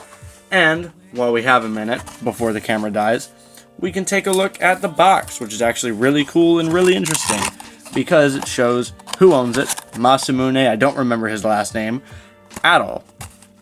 I was lucky to remember his first name the other day when me and my friend were talking about it. And then on the back, it shows off everything about the Beyblade, the performance. I can't read Korean, so that's why I'm not really giving really big incentive.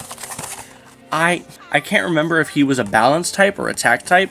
I think by that he was an attack type, but what's really cool about his kit, if my camera doesn't end up dying, it's the performance tip has a sharp bit in the middle and then rubber on the outside. So if he gets hit just right, it goes wee. As I was saying before, I don't know where I was at. I think it was talking about the spin track and performance tip, or the fact that I just can't speak Korean. But good thing is, so far everything seems authentic.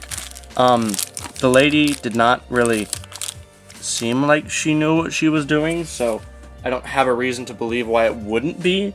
Also, sorry, just bringing my BB-10 over here. That way I can actually launch the Beyblade once I actually end up getting it open. It seems like a process so far.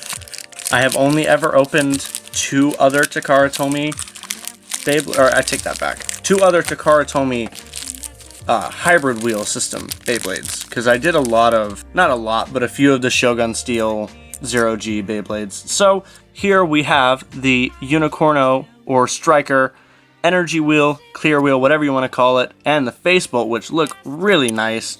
The metal wheel is Ray, which not really that significant, pretty balanced of a metal wheel, honestly. Or fusion wheel if you're from America. I really don't know. Then, this is actually my first ever official Japanese light launcher, because I grew up in America, and, in the video next week, it will be me talking about, you know, differences between American and Japanese Beyblade Metal Fusion anyways. But until then, I have to be scarce with what I say so then I can actually make a video out of it. But, yeah. So we have the launcher, which is it's a nice-ish size, and then if we put it in the launcher grip, you see it's a little bit better of a size. This launcher grip really sucks. I actually just got it from Goodwill. It's fake, if you couldn't tell, but if the launcher is thick enough, it stays in fine, and I don't have to hold the launcher like this when I launch anymore. I can actually do everything properly, as it's supposed to be done. But, try not to, like, bend all of this stuff, because I do want to. I'm going to try and not battle with him as much. I kind of want to keep it as a collection bay. Now, that's not probably possible.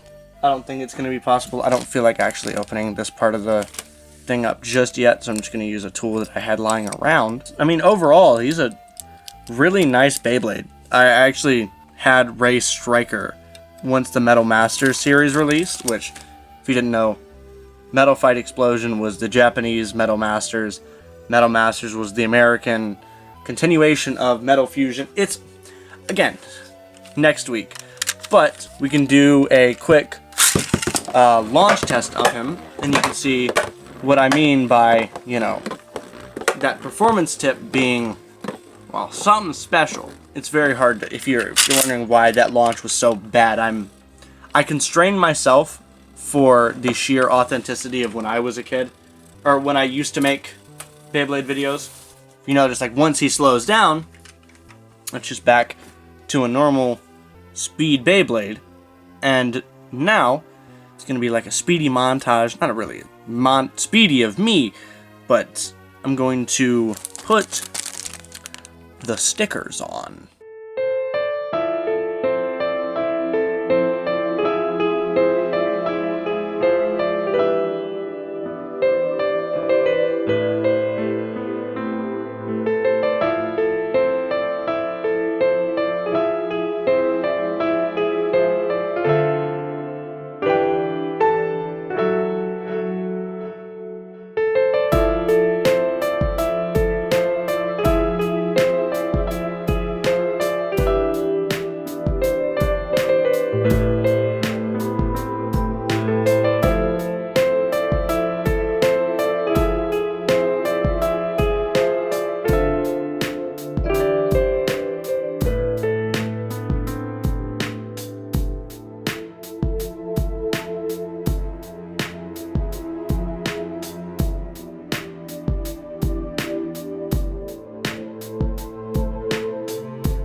Alrighty, I think that that's it.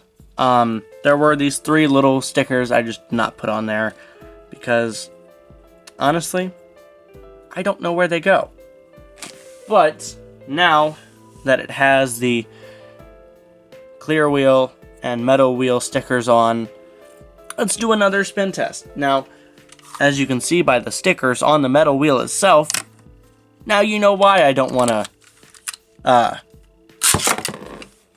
what's it called? I don't want to battle it, because I don't want the stickers to come off and rip and do all that. That's why I want to keep him as a collector's piece. I actually really do like how the stickers turned out with the help of trusty little tweezers. You can get through just about anything. I don't see myself making custom parts or custom Beyblade mashups with any of the Takara Tomy Beyblades I have. Like, I have Ray Unicorno, Big Bang Pegasus with a Galaxy Pegasus facebolt for some reason. And both my Dark Wolf and my Storm Pegasus are Takara Tomy because they came with BB10 attack type base stadium, which I got a lot later in life than you'd expect, because you know it came out in like 2008, but I didn't get mine until 2017. As is life when you live in America and don't really have access to many Japanese versions of stuff that, you know, you really want access to. That is going to do it for this unboxing. The Beyblade Metal Fight Explosion, or Metal Masters, Takaratomi and Sono Kong Korean release of Ray Unicorno Defense 125 Coated Sharp, I believe is what it's. I think that's what it is. How's it going, everybody?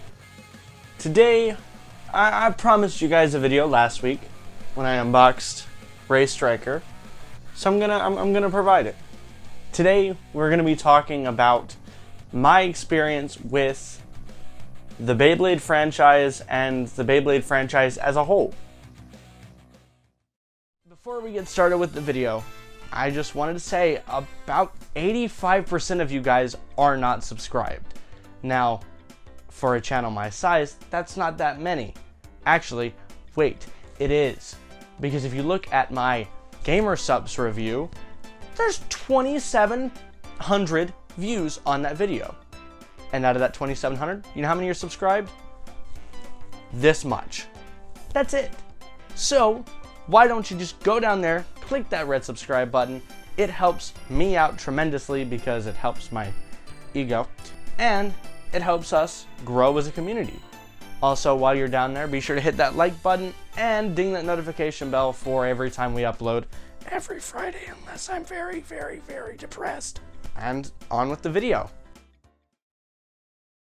So, at least for my experience with it, the Metal Fusion Saga, Fury, Masters, all three of those, and some of the Shogun Steel, but not really the English dub of it. I didn't really like the dub so much of Shogun Steel. I liked Zero G. I actually watched the Zero G subbed. In fact, that was my first ever subbed anime, which is very weird to say that Beyblade, of all things, is your first subbed anime, but here we are. It's mine. It is what it is. So, I grew up in a time period of Beyblade, Bakugan, Pokemon, the big three in terms of anime to toys, games to toys, all of that. The toy marketing era of collecting, which I do still have some of my Pokemon cards from when I was a kid. I have a few of the Bakugan from when I was a kid, and a few sealed ones that we may be looking at on the channel later in the future. Wink, wink. No promises, really. But Beyblade has a relatively long history. You know, not the IP itself, Beyblade. It really didn't start until the late 90s. However, the tops and fighting system, quote unquote, that it's based off of dates back over 5,000 years, and if you really want to watch that, Crunchyroll just did a really good video on it. I watched it in its entirety. It was a lot of fun, and that was really what kind of sparked wanting to do Baypril as a whole, because I really enjoyed Beyblade growing up, and of course I'm going to enjoy it now. There were a lot of things that I wish I knew back then coming into it, like Beyblades are expensive now, minus the ones that I got for cheap on Facebook and eBay. Most of them are expensive. Like if you wanted to get sealed, like Metal Fusion era bays, they're like $35 to $40. If you want to get sealed Takara Tomy, it's a lot cheaper, like $20, which is still expensive. These were only like $8 when they first came out in both America and Japan. I think Japan they were cheaper. I think they were only like $6 translated for the conversion. Here, we got them for about $8. We're still getting them. We still have the burst system of bays, which I do have a few. I don't think they're as fun because it doesn't feel as impactful as like a Metal Saga bay, because the Metal Saga bays, you hear this clashing sound. And while yes, the burst bays do kind of date back to the original heavy metal system with our heavy metal system, the plastic generation of bays, where it was just plastic on plastic with the metal only there as a little weight. But with Metal Fight, that's literally what they were doing. They were fighting with the metal, and it was fucking awesome. I loved it.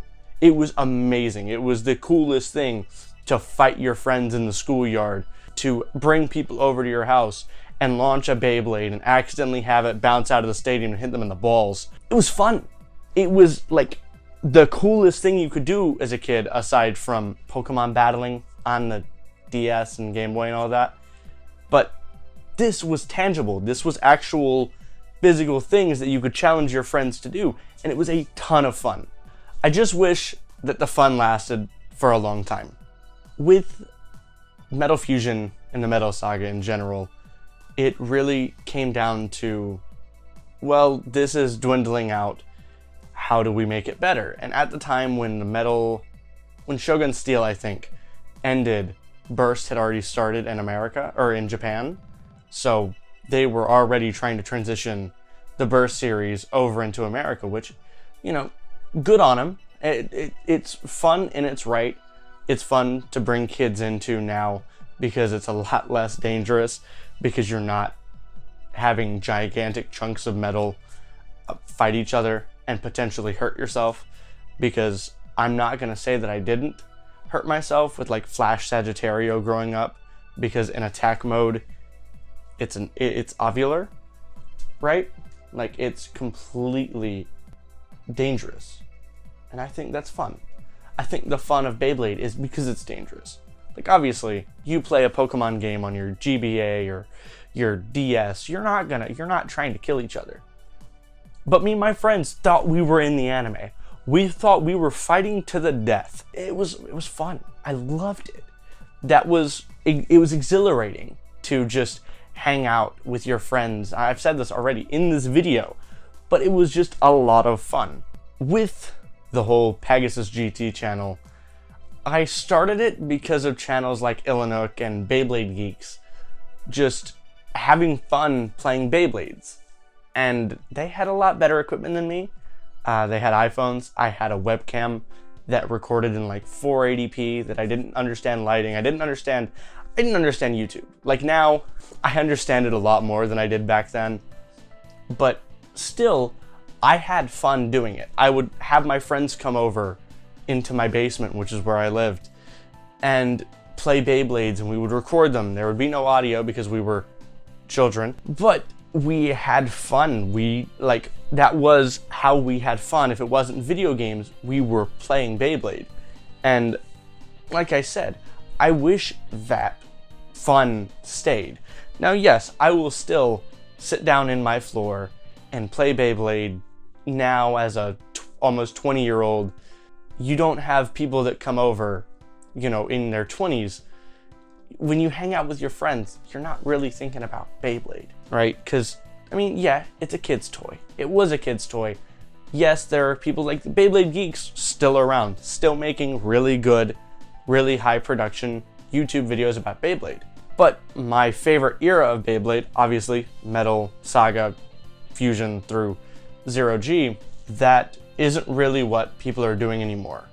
There are still some little minute communities, like Itris 2 a while back did just a series of quick fight battles between the Metal Saga bays. Now it is primarily just the Burst bays, which I'm not gonna say that they're bad, because they're not. Like, it's fun for what it is, but I have a Beyblade from the Burst Saga that when you launch it, it bursts itself. It bursts itself. I just don't get it. Like, why would you design a Beyblade that way? It doesn't make sense. Reeling back into the fact that it is a kids game anime to toys, they've all dipped in quality. Bakugan dipped in quality. They feel like shit. Beyblade, obviously they had to dip in quality. Hasbro doesn't make that much money with Beyblade. I'm sorry to say it. Hasbro and Spin Master don't make much money. C'est la vie. I still have fun. That was the point of this video. The point of this video was for me to tell you guys about my experience with Beyblade, not really bitch about how Beyblade has turned into. Which, I have, kind of. And I'm gonna do some more, because that was very rambly. I'm gonna rehash it from the beginning. When I was a kid, this is what me and my friends did. And for a while, up until probably 2015, 2016, when Burst actually started hitting the market here in America, that's what I did. I still had the YouTube channel up and running, and then I stopped because of that. But I still had fun doing it. And then Burst hit, and I just didn't really... it wasn't that I had like outgrown it, but there was a part of me that just didn't feel the same with the Burst bays, because they weren't as cool. Like, Storm Pegasus is fucking leagues cooler than Valtryek or Valkyrie or whatever his name is. Galaxy Pegasus is still probably the most beautiful Beyblade to ever grace this earth. Every single thing about it is phenomenally gorgeous. I love it with all of my heart. And I literally can remember 2 Burst Bay names. Spriggan and Valtryek. And that's just because they were the first 2. Am I happy that the Takara Tomy releases for the 10th anniversary of Metal's Fight and Metal Fight Explosion got Burst releases? Yes, that's awesome. That's actually really cool that they remade 5 or 6 of each series into Burst form. When will we get those in America? Probably never. We barely got the original system Burst remakes, and even then they were odd colors. I bought one. It didn't fit on my launcher, so I never got to use it. The channel that I made back then, if it weren't for Pegasus GT and making Beyblade videos back then, I don't think I would have ever made it here, making Beyblade videos or videos in general about things that I thoroughly enjoy to you guys, because I wouldn't know how. Well, yes, you did horrible lighting setups, horrible cameras, but it was still the passion that was there that has stayed with me ever since then. If it weren't for recording with a webcam, playing with fighting tops in my grandfather's basement, I wouldn't be here standing in front of you guys talking about those spinning fighting tops and leagues and years to come with other videos. And I think that's a great way to finish off this whole tangent of a video. I'm thankful for where Beyblade has taken me and what it's done with me and my channel and my creative outlook as a whole, because all the bullshit aside, all the crappy Burst Beyblades, or me deciding to donate all of my Beyblades from when I was a kid and having to slowly rebuild it, I wouldn't be where I am without them. And that's a very weird thing to say, because I'm just an almost 20-year-old sitting in front of a camera, in front of a few lights, talking about random bullshit on the internet. That's what I like. It's a lot of fun, and I really hope that videos like mine, like the Pokemon Red Nuzlocke, or just me sitting and talking and rambling about Beyblade as a whole, influences at least one person to go out and do this for themselves and do what they enjoy. And with all that being said, all the bullshit aside, thank you guys so much for watching. Links to everyone that I've mentioned is in the video description. Links to Pegasus GT is also in the description. I don't know why you want to check it out. It's very weird. It has a higher sub gain than this channel sometimes. I haven't uploaded in 5 years. What's wrong with you? How's it going, everybody? Today it's like I think this is the last day of April. I think. Don't quote me on that, but I think it is. And today I was just out at my local mall, and there's this new store in there called Around 7, which is like Five Below if Five Below sold nothing but knockoff stuff. And I thought it was really funny because not only did I find one thing of fake Beyblades called Super Top Funny, from obviously making fun of the plastic generation, or not really making fun of, but inspiration from the plastic generation. I also got Clash Rotation Metal Top Storm Top Spinner Attack Super Storm Top Launchers, which are both of these, and then Super Versions Metal Fusion Tops, obviously ages 3 and up, because sure. These I used to see on like eBay and Amazon for about $5 a piece, or not $5, like $15, $20 a piece to prey on kids who don't know any better. I got it for $4.50 for this one and $2.50 for that one. So I'm not getting preyed upon, I promise. The Metal Fusion one, we're going to look at both of them, but I'm going to start with the Metal Fusion one because Metal Fusion is what we've been really emphasizing on this channel, Metal Fusion and Metal Masters. And just, it's so blatantly fake that it hurts, right? El Drago has a right spin track and the fully metal performance tips, and I don't even want to talk about these face bolts, but we're going to get into it. It also, if you notice this weird, like, dog bowl, basically, it has a stadium. And yep, that's it. You would be better off battling in a dog bowl. These are, it's bad. It's real bad. And it's not the 4D system, right, guys? With, like, you guys know, the 4D system, Big Bang Pegasus with the 4D, No, this is the 24D system. Equipped transmitter rack can be immediately put into the battle. I don't know. This one is, I guess, supposed to be Medio El Drago with a clear wheel. I'm not sure what it is. 85. It's either 90 or 85. I can't tell, but it's a low track. And one of these horribly bad, fully metal, by the way. This is fully metal. This performance tip, I'm going to say it again, is fully metal. And I might have just broken the Beyblade trying to just put the tip on. We have Storm Pegasus. I think that's supposed to be like Galaxy.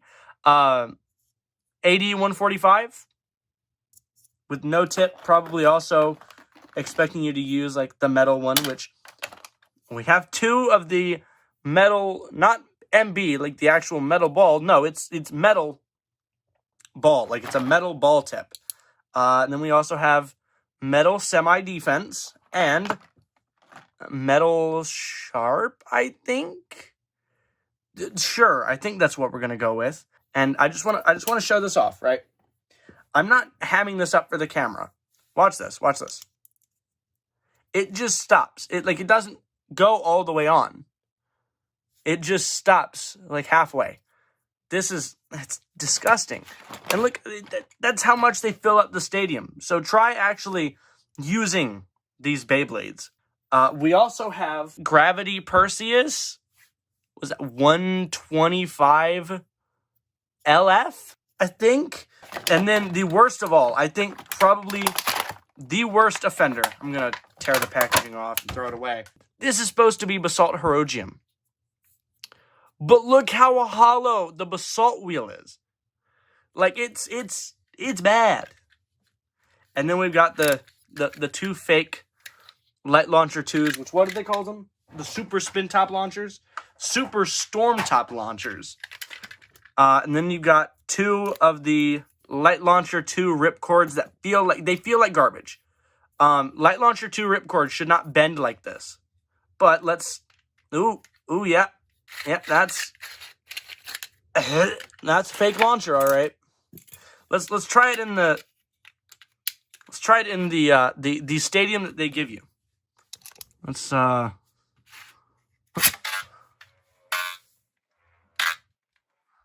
have a battle in the stadium that they give you, and then I'll actually try and get the BB-8 over here to do a battle. This is horrible. who thought that it was a good idea to do this. Same guy who thought it was a good idea to buy them. I'm going to try and see how they react with regular launchers. Oh yeah, man, this is premium quality. Definitely doesn't feel fake at all. And then this one, Meteor El Drago's not a right spinning Beyblade. It's so bad. But I knocked over my light. Let's go. But if you thought that these gross metal fight masters disgusting tops were all we were looking at today, then you obviously weren't paying attention, because I said that we were going to talk about this thing that's obviously supposed to be mimicking, obviously it's mimicking the classic generation Beyblades. I don't know how to feel about the super top funny spin gear superior manufacturer. Okay. On the back of this one, it shows you how to launch it, which is not focusing. Why is it not focusing? Invincible sliding chute. Shows you how to put it on there. It shows proper bit beasts.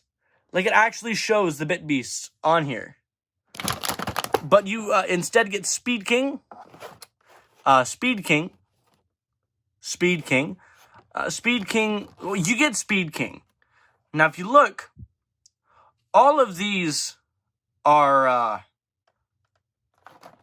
well, they're the same Beyblade, just with a different top front on it. Let's look at the box. Look at the warnings for it. Warning.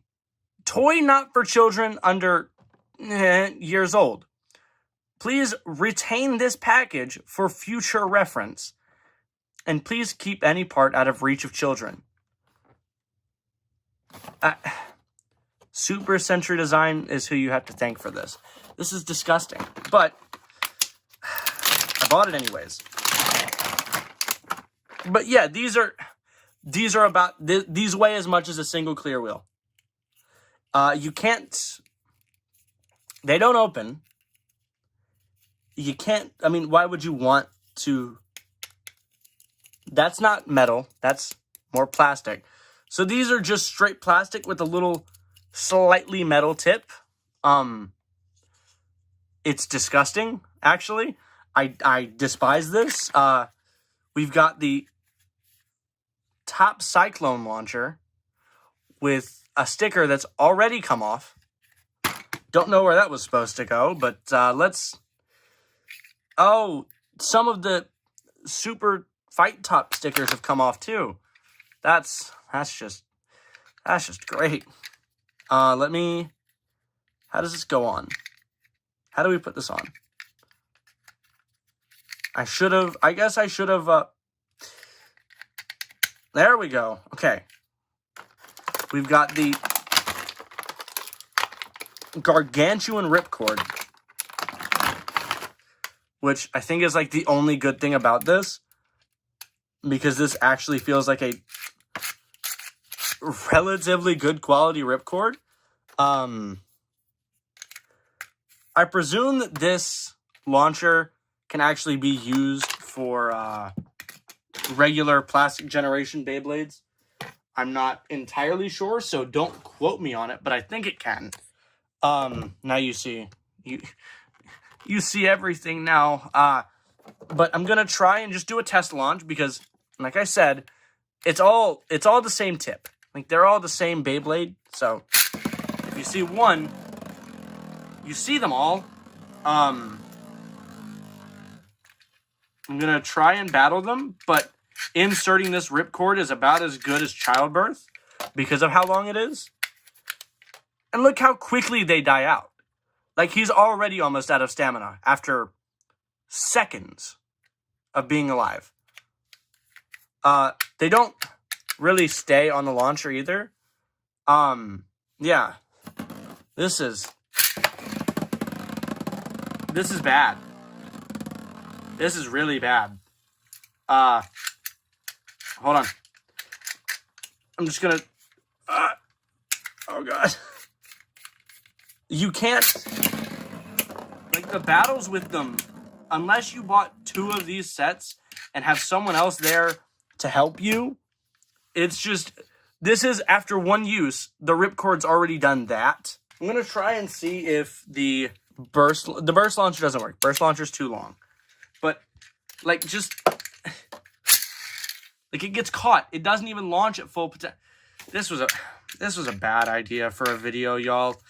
But I mean, hey, you stayed. If you're watching this long, I guess you liked it. I'm gonna go through and actually like try and analyze these, because obviously this one's supposed to be like a red Drasil, but a very we have a regular Drasil too, guys.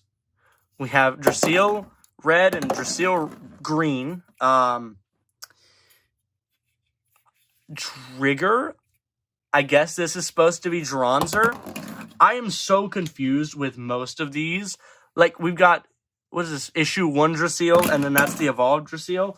I don't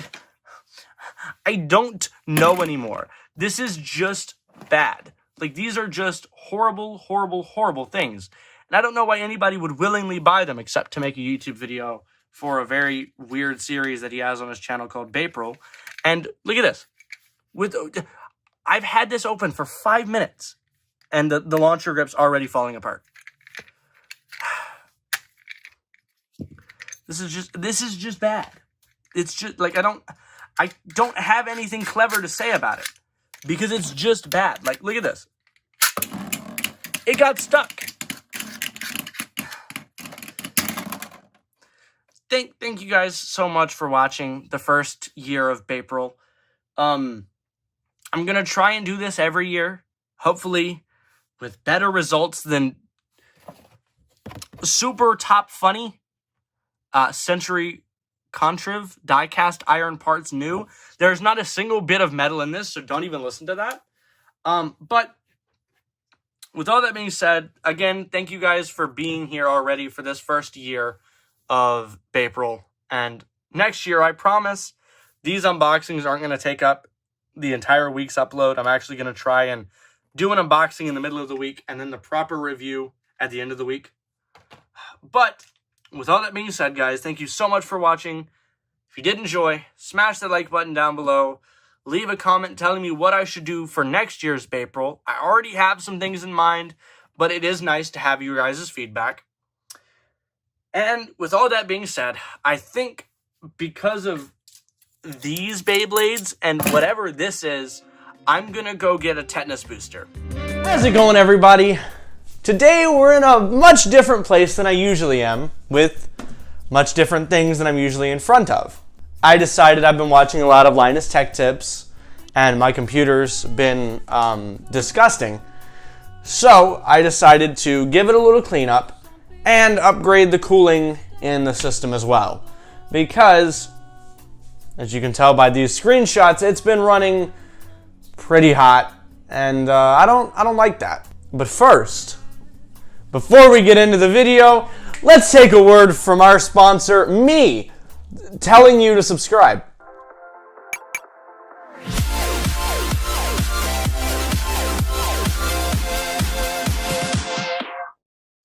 Because if you look at my Gamer Subs review, there's 2,700 views on that video. And out of that 2,700, you know how many are subscribed? This much. That's it. So, why don't you just go down there, click that red subscribe button. It helps me out tremendously because it helps my ego. And it helps us grow as a community. Alright, so first things first, I do just want to talk about the system itself. I have an AMD Ryzen 5 2600, you know, from like 2018, 2017. It's decent. For video editing, it could be a lot better. But for when I was originally working on making videos, it was fine. It was great. Now that I've started doing more 4K original stock footage, not stock footage, source footage, and downsampling it to 1080p, 30 FPS, it's been hard on this poor little piece of shit. Because 16 gigs of RAM and an AMD Ryzen 5 2600 just don't cut it anymore. As much as I want them to, they don't. But a lot of that has to do with the cooling of the system itself. Because really all I have in here right now are 2 up here fans. 3 are in the case, but only 2 of them are plugged in. Because this one didn't like me. This one was very loud, and they're all very loud. That's why I went with the Noctua Redux NF-P12 Redux Gray Noctua fans, because Noctua is just a great company all around, and their fans are really quiet and really high quality for how quiet they are. And the fact that one of these costs the same price as all 3 of these, that should probably tell you this was not a good investment.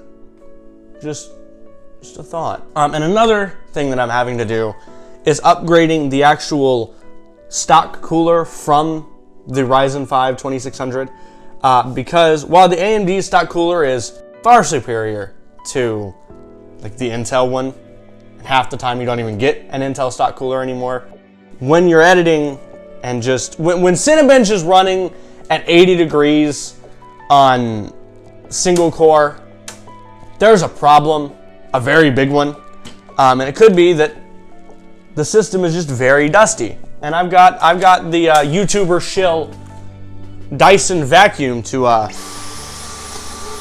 help with that, and it actually sucked something up. I don't know what it did. To change out the stock cooler, I have gone with the Be Quiet Pure Rock Slim, the 120 TDP, because the TDP of the 2600 is only 65 watts. So hopefully, I haven't overclocked it at all. I've only been using like the Asus Prime Optimal, or whatever the hell they're calling it in the BIOS. I use that one to boost core clocks and frequencies and all that. It is a pretty beefy cooler with a really nice Be Quiet fan, because Be Quiet's fans are really nice. Wow, that was really redundant. I am going to throw up the Cinebench scores right here. I think it's like 6,000 multi-core and like 900 single-core. I don't even really remember. But I am going to do a Cinebench test before, which I already have, and after we put in the new fans to see how much of a difference the new cooling solution is, and I'll also check temperatures on that as well. So, without further ado, let's switch out the fans. And yes, Nikki is still here. She will never leave. Even after I get a new computer case, which you got debated by the thumbnail and the title. This isn't just me upgrading my computer entirely, it's just me upgrading the fan. I am gonna do some dusting inside, and then I will take apart all of these fans and such, and we'll get into it.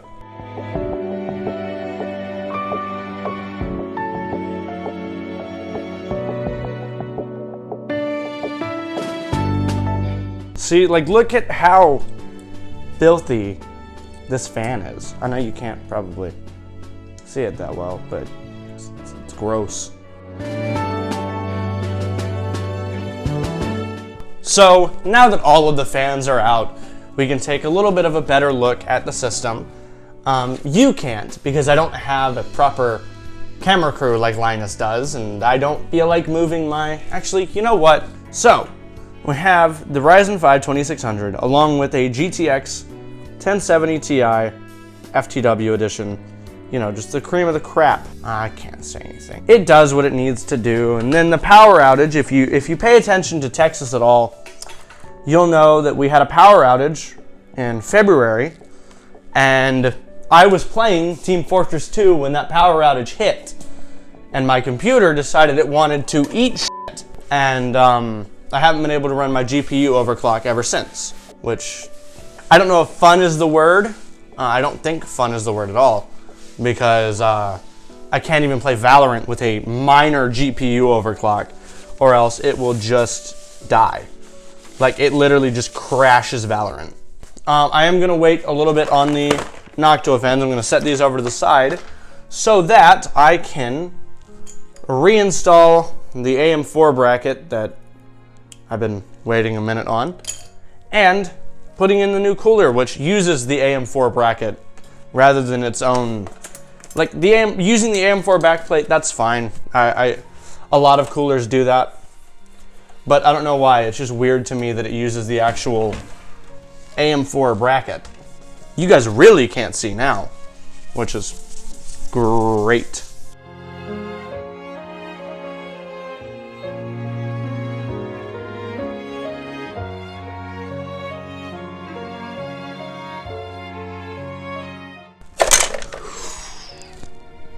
That's what you don't want to happen. I mean, the CPU coming out of the socket, that's fine. It's not the best, but you just gotta be careful pulling it up because you don't want... We got the stock cooler off. Like I said, not horrible, but when you have a heat stack like this compared to this. So what I'm gonna do now is take the thermal compound off of the CPU for myself. So I got it off for the most part.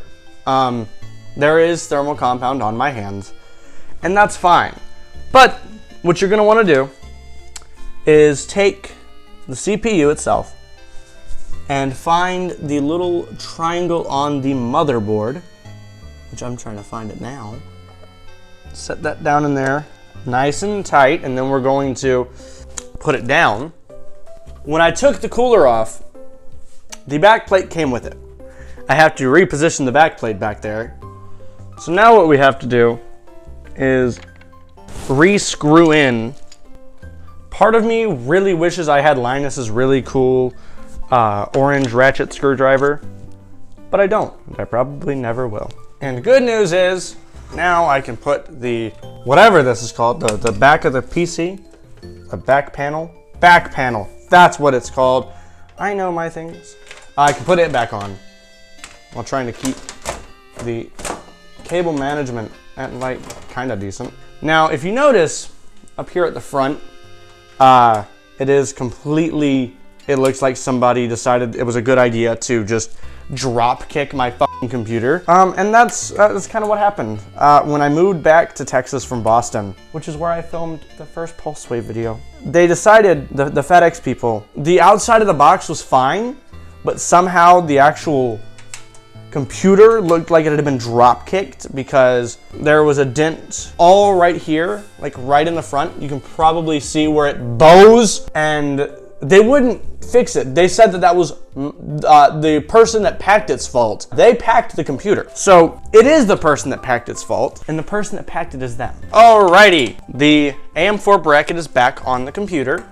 We do have the Be Quiet, Silent Rock, Pure Rock Slim. We're gonna put that in now. I do need to put the little bracket on. It does have pre-applied thermal paste, so I don't have to worry about that. What I do have to worry about though is putting this into these little grooves. We're back. I finally put it in. Took a lot longer than I wanted to admit. Now we put the fan back on. Or not, you know, that works too. I kind of feel bad for the thermal paste because it got thrown around like a little 5-cent whore. And this isn't gonna be much better. Putting this fan on is torture, like actual torture, for no reason at all. Okay, we got it there. Now time to plug it back into the CPU fan header. CPU fan is the bottom one. There we are. Got that plugged in, and now that should, in theory, looking all around the actual CPU fan itself, everything looks to be in order. Now I'm gonna start putting in the Noctua fans, and with these, I'm not really gonna cable manage them because I just don't wanna. My only issue with Noctua fans, right? They are not pre-threaded. Mind you, not a lot of aftermarket fans are. Noctua fans are just pains in the ass for no reason at all. I say that as I get the first one in effortlessly. Of course, I left my screwdriver all the way over here. Shut up, fridge. Too bad I don't have another 1070 Ti or, you know, any other graphics card, because somebody decided it'd be a good idea to go GPU mining again. And it was Reddit. I hate Reddit. The final screw of the video, minus the thumb screws I have to do to put the side panel back on, but the final main screw of the video. Probably not putting the side panel back on in video she's done. I'm gonna put the front little intake thingy back on, the Nikki Shrine. There's that. Let's plug her back in. My camera may end up dying here in just a second. I don't have a second 4K camera or a battery for this camera. So I'm probably gonna have to end up doing switching to a crappier camera. So let me grab my gaming peripherals with very large quotation marks because it's just test bench peripherals. It's not really gaming peripherals. We've got a Steins Gate official keyboard and a red mouse. So as gamey as you can get. All right. Motherboard lights on. I know you can actually see that. HDMI cable in. Move the monitor over and we'll readjust, adapt, and overcome. We're back on the less gooder camera. I got you pointed right at the screen in 3, 2, everything starts up pretty well. All of the fans are spinning, luckily. Okay, there's the boot sound. Oh, that's right. I forgot I had to de-seat the CPU, yeah. So, new CPU installed, it's the same CPU, I just messed up and accidentally, I don't know how much of the BIOS you guys can see. I really don't. But, we're going to bump this. We're going to keep it normal for right now because I'm going to use the DOCP, which is the XMP profile for the memory. All of them I have set to, I'm going to set them to full speed. So just to hear what it sounds like, I'm going to move my microphone over to it. It sounds like a jet turbine, and that's kind of funny. Because most of the things I do involve my computer, I am going to set them to silent, but I'm going to adjust the silent to where it only spikes up at 50 degrees on all core, or on all of them. So yeah, it's going to spike up during Cinebench. That's about it. Hopefully not as bad when gaming. It's almost silent, which is really nice because the previous fan configuration was not. It was not almost silent at all. Maybe? Are we loading into this? There we go. Look, it's me and my avatar.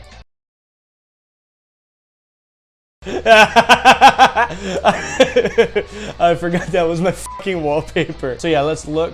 These are temps in Cinebench, multi-core, putting the new fans in. So 78 on the hottest core, hardware, monitor, and let's let the computer do its little startup, make sure CPU is not getting thrashed by anything. Yeah, I'm not hooked up to Ethernet, I know.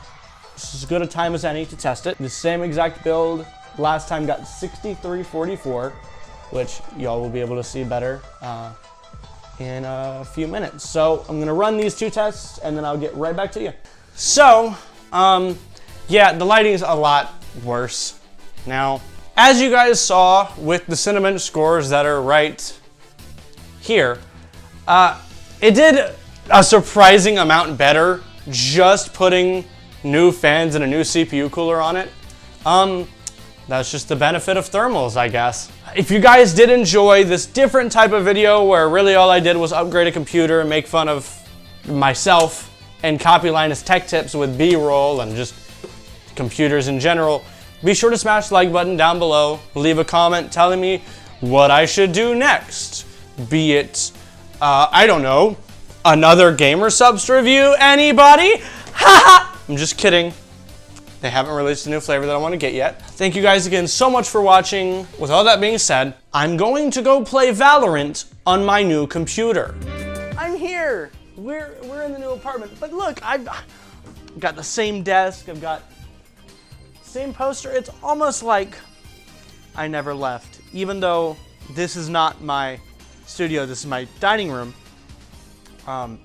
Studio's not yet ready, not super ready. We're streaming in there, twitch.tv/ultimateembryon, link in the description. But we're not really filming in there just yet. Luckily, the new lights are very portable and very But as you can tell by the title, we are doing another energy drink type thing review. This one, however, is not a Gamer Subs review. We may have a new Gamer Subs review later this year. I don't know. But y'all seem to have enjoyed the Gamer Subs review quite a bit, considering it's got like 3K views or something shit like that. But we're here. We've got the Maw Energy Focus Blue Buzz. It's another blue raspberry one because my other option was like Harambe Banana or something. It was really fucking stupid for a name of a drink. It was really fucking dumb. But we have the Maw Blue Raspberry Energy Focus Blue Buzz thing. It was free. So the way that Maw works, I'll put a link in the description. They're not sponsoring this video. So you know that these opinions are my own and not ones that are scripted. I haven't opened it at all because I've literally had it since fucking May, but I've been so caught up with moving, I just haven't. But we're here today. First video back, trying to keep it like a tradition. First video back from that first break back last year was a Blue Raspberry Energy thing review. So we're doing it again, Blue Raspberry Energy thing review. But like I said, it is free with very large quotation marks. All you have to do for a 60 serving container is pay shipping and handling, which is like $6, and it signs you up for a subscription fee where it takes like, you can cancel it quite literally immediately. That's what I did. That's what my friend Bailey did. But it's essentially just you pay $6 for a tub of it. He liked the flavor he got. I think he got the, I literally think it's called like R.I.P. Harambe or some stupid shit like that. I'll put their website in the description and I'll put that one on the screen now. But without further ado, we've done like 3 minutes of talking shit at this point. Let's get it open. Now, I will show some B-roll as I'm talking about it. It is sugar-free, just like Gamer Subs. However, unlike Gamer Subs, this does have calories. So, fuck you. It is one scoop is a serving. So, just like every other energy powder, G Fuel, Gamer Subs, whatever, it's 1 scoop per 8 ounces. So if you have just a generic 16 fluid ounce shaker cup, yeah, I understand this is G Fuel. I literally bought it for the colors. I got the new purple anime titty shaker from Gamer Subs as well. A, colors with the channel lavender. B, anime tits. Anywho, but we've got this one. You can see the microphone cable. Oh no, is there a, there might be a thing on top of it. Yep, okay. I figured there would be like a security seal.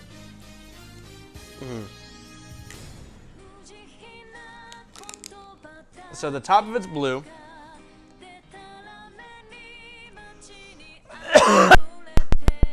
Oh my god, that's fucking strong. It's stronger than the Blue Raz from Gamer Subs. That's for sure. Good thing about recording right here is there's a trash can right there. First impressions, it's a lot stronger of a smell, of a blue raspberry smell than Gamer Subs was. Smell-wise, it reminds me of the Warhead spray candy. I think it's Warheads, but the spray candy from the blue raspberry spray candy. So, without further ado, let's open up the shaker cup. What's really nice about filming in 4K is I don't have to like get up as often to show you guys things. I can just move and zoom in if need be. But the shaker, the scooper is literally the exact same one from the Gamer Subs tubs, so there's nothing there. It seems a little bit like looser of a powder than Gamer Subs, because usually Gamer Subs will like, it'll stay in one spot when you put it in, but here it's not. It actually like kind of dispersed a little bit. So make sure that's nice and tight. Screw this up because I'm not gonna touch it anymore. Shake it up It's already, yeah, you can see, you can actually probably see if I can, it's got like clumps in the bottom. Can you see that? Is that seeable? You can put it up against a white background. Let me shake it up and, there's clumps is what I'm saying. Let's shake it up and I'll be right back.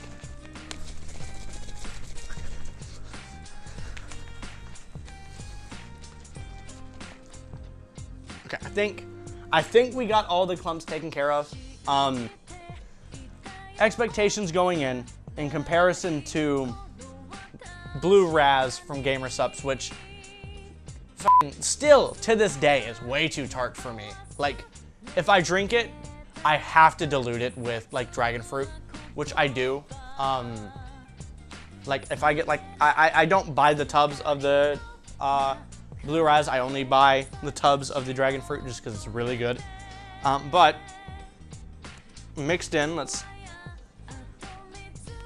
okay, now that it's mixed in, it has this almost the same exact smell as GamerSupps Blue Razz. I don't know about the taste though. Let's bottoms up. Yeah. That's probably, it tastes a lot. I mean, like blue raspberry stuff tends to taste the same to an extent. Like I know I said in the Blue Razz GamerSupps video that they don't all taste the same, but since then it's been a year and a half since I recorded that video. I've had a lot of blue raspberry stuff since then, and this, I mean,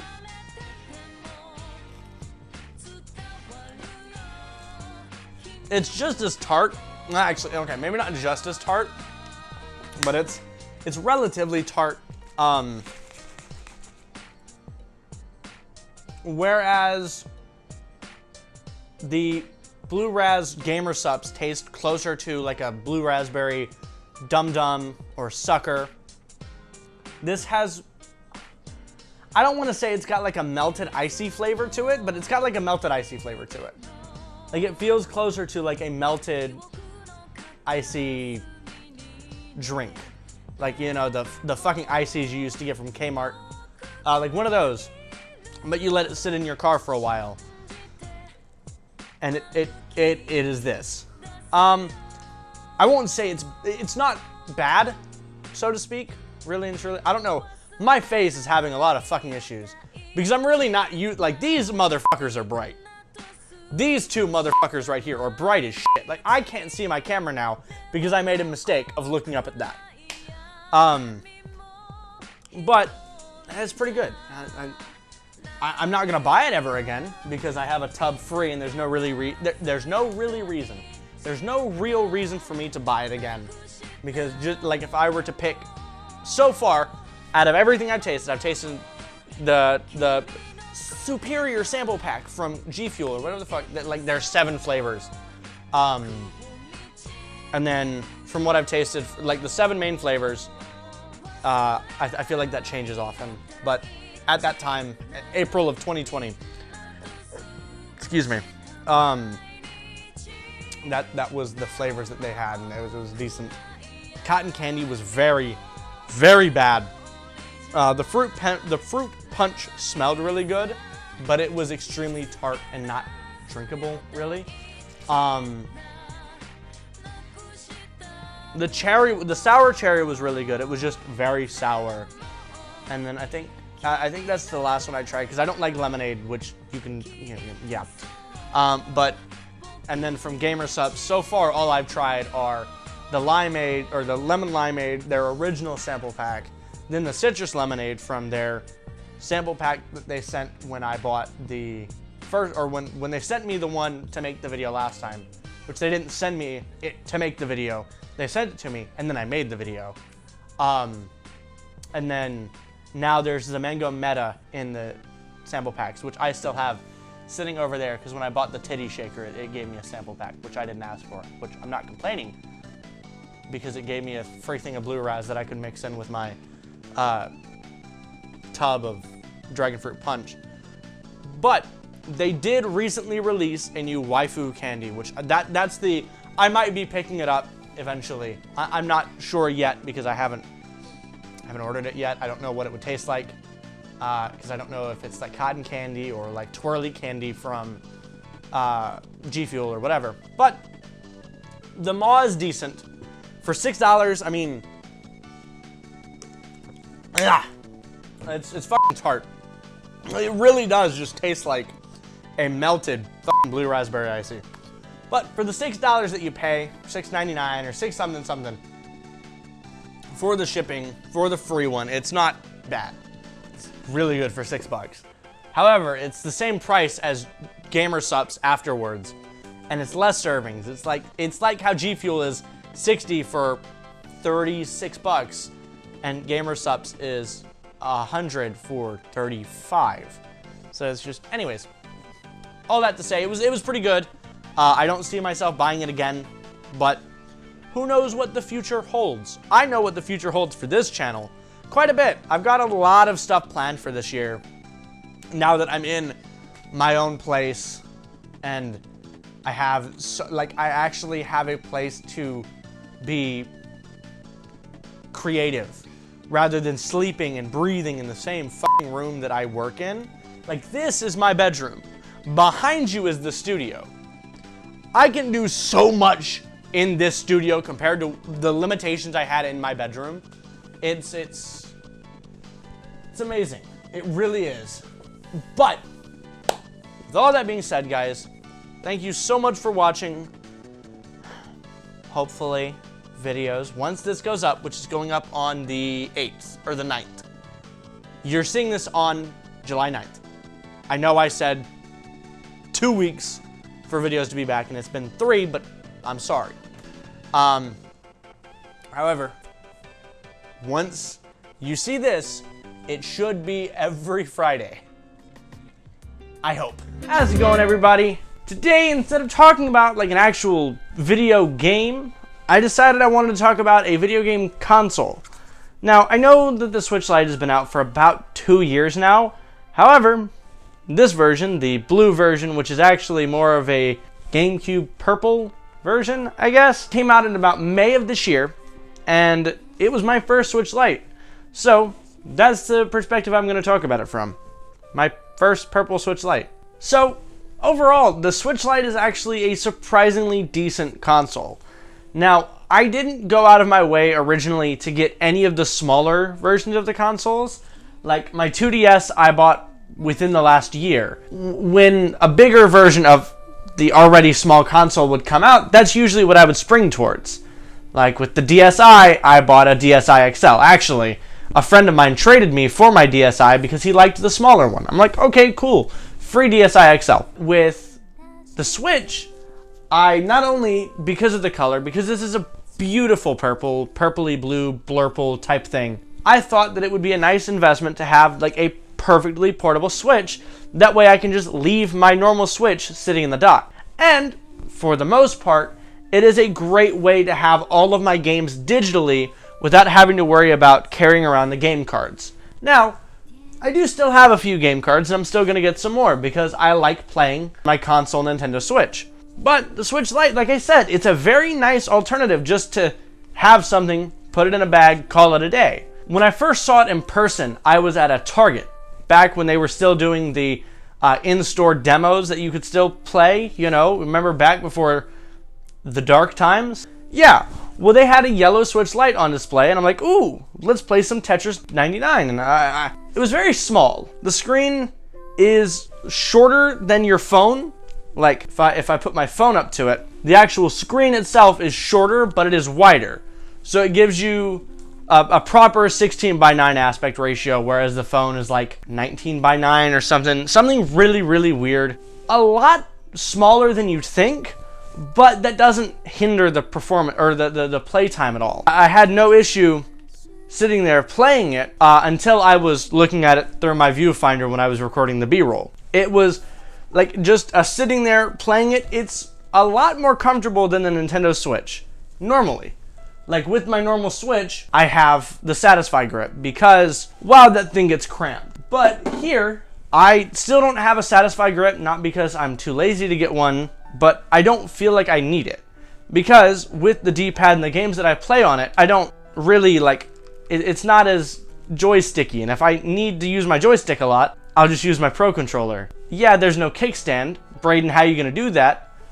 For the B-roll anyways, I propped it up on my 3DS XL, and it worked fine. It worked surprisingly well, actually, in fact. While there are some pros, and a few, like, it is a pretty nice console. I like the overall build quality, I love the color, and the battery is the same as the Redbox Switch. So you're getting the best of all three worlds in that sense, where you've got a D-pad, a nice quality screen, and a better battery life than the Switch normal Redbox version, because it's a smaller package and has to do a lot less than the normal Switch. It doesn't have to have the internals that convert the video from the console to HDMI to all of that nonsense. You just have the console, and it's great, except when it's not. The D-pad, while it is nice to have, it and the buttons both feel extremely squishy, and I don't like super clicky buttons. Like my computer, it's loud, but it's not unbearable. I would just, even like the 2DS has nice, not squishy, but also not super tactile buttons. These are like playing with Play-Doh. The D-pad specifically feels a lot like you're just mushing your thumb around in Play-Doh, hoping to God that you actually press the right command inputs. But other than that, in terms of the buttons, they're great. The joystick, or the joysticks are fine. Do I wish that I could have detachable purpley blue blurple Joy-Cons? Yeah, but it's a Switch Lite. I knew that going in, that I was not going to be able to have detachable Joy-Cons unless you're playing Rock 1, 2, 3 and you just cut them off. I'm not doing that because this was $200. No, other than the buttons feeling mushy. The audio is also something I wish was better. I never really used the Switch portably without headphones on anyways, just because if I'm using my Switch portably, I'm in a public place, and I don't want to be a douche, right? I already am a douche, but I don't want to be that big of a douche. So I just tested it out while I was at home, and the volume, even all the way up, if you're probably 10 feet away, you're going to have a very hard time hearing it, which I guess it's nice if you're in public. But again, if you're in public, wear fucking headphones, you douchebag. But I'm not in public. I'm in the comfort of my own house. Talking about a Nintendo Switch Lite, purpley blue. I seriously don't understand how the fuck that box calls this blue. I don't know, like, yeah, my shirt is like vibrant purple. This is still not blue. Like, put it up next to it. Oh wow, they're in the same fucking color family. This is not blue, Nintendo. This is not blue! You know what is blue? That like button once you smack it. I'm so sorry. Overall, I did like my time with the Switch Lite. I'm still gonna use it when I'm just like testing out games before I go and play them on my Switch. My Switch that just sits in the dock because I don't like the Switch aspect of it. Even though it's a Switch, the whole fucking point is so you can just pick it up, play it, set it back down in the dock. I'm sorry. I like the fact that this is just a solid portable device. Yeah, it's cool that the Switch can go in and out. Do I wish the Switch could just stay docked and have a lot more horsepower under it because it doesn't have to have a mobile GPU in it? 1000%. But this isn't a Switch review, this is a Switch Lite review. And everything about the Switch Lite, minus the crummy buttons and D-pad and the audio, is awesome. I genuinely do, unironically, unequivocally like the Switch Lite, probably better than the normal Switch for portability. Now, graphics-wise, I didn't play anything, I don't play anything super demanding. If I have something demanding, I just play it on my PC. Like, I'm a PC gamer through and through. I play my fair share of Valorant. Oh my god, what the fuck? But for the Switch, the games on the Switch are not meant to be powerhouses. Thus, the reason Doom Eternal runs like it's running on a toaster. In fact, I think a toaster would run it better than the Switch. But that's the thing. Or you don't buy a Nintendo Switch in hopes that it's like an RTX 3090. You know this going in. Were there graphical issues? No. I was playing Miitopia, for fuck's sake.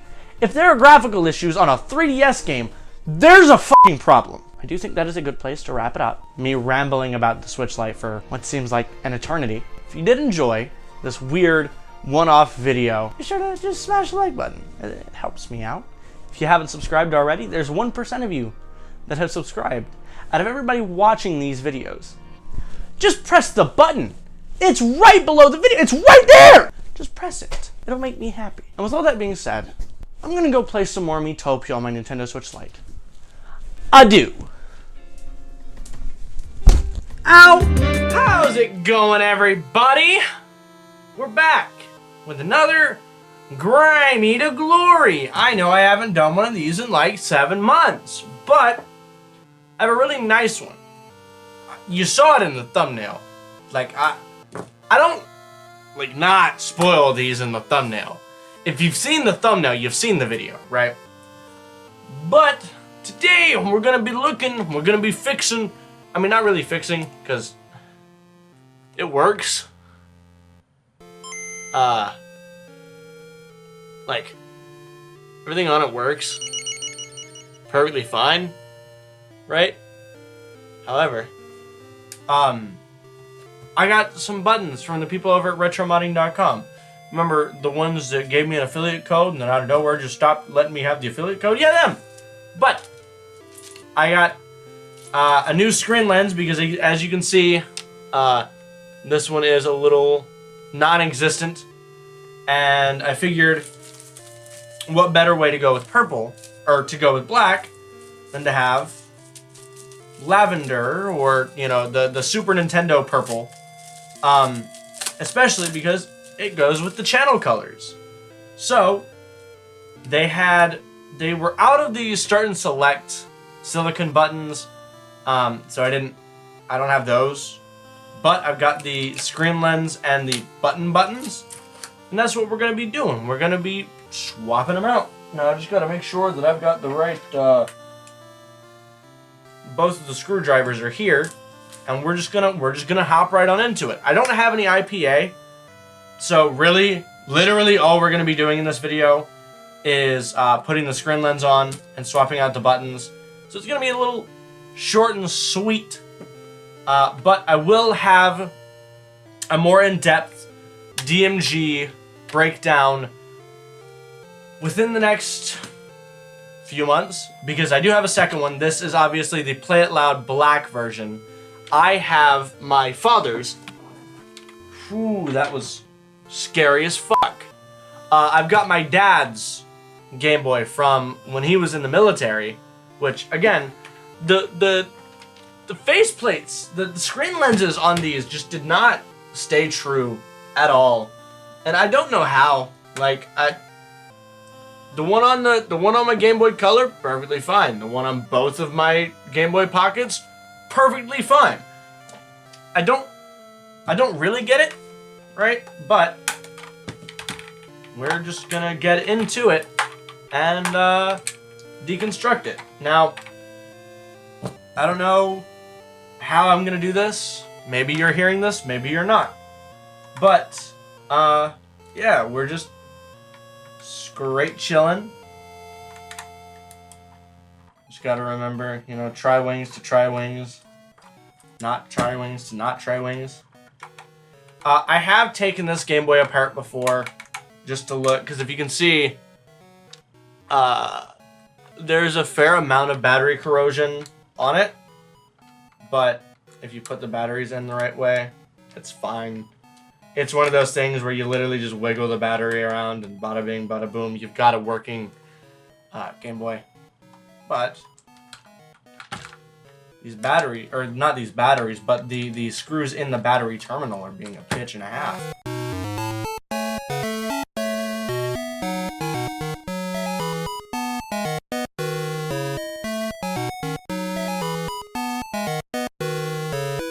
The back is off. I do have to remove the ribbon cable. The ribbon cable on the DMGs makes me, like, genuinely mortified. Just because it's so stiff. Like, the one on my dad's DMG is, like, 1,000,000 times worse. So we're done with the back of it for right now. We just have to Not missing any screws. Yep, it just comes out. It's like glued in there. I didn't like that. So, while I'm not cleaning the buttons, I'm going to clean part of it, just to get dusting it, more or less, to make sure that the screen is not dirty. I mean, the motherboard itself is perfectly fine. There's not really anything wrong with it. We'll just set that back down. I am, however, going to clean the button membranes. So I'll be right back. And I really didn't have to do much. I just had to, run the little bastards under some water and call it a day. I think that's as good of a time as any. I think that's as good of a time as any to get all of the little buttons and all out, because I'd like to talk about the buttons themselves. So I've not bought from Retro Modding before until like just now. And like quality wise, I honestly feel like, just due to age, right? These are gonna wear out over time. It's just what happens. But like these feel a lot more solid than the DMG buttons. But who am I to say? What I am gonna do is, I didn't even realize it came with a replacement parallel or IO cover and power switch. I might one day, but I'm not going to today. Instead, however, I am gonna put in all of the buttons. I did not just say love buttons in 2015. 2015? Brayden, it's 2018. It's 2021! Am I okay? Got the motherboard back in. Those buttons actually look pretty nice on there. I feel like it's gonna look even nicer with the lens on, which is a grass. Put your grasses on. With the glass screen protector on, which it is glass and not a plastic one like the original. I feel like it's gonna look pretty good.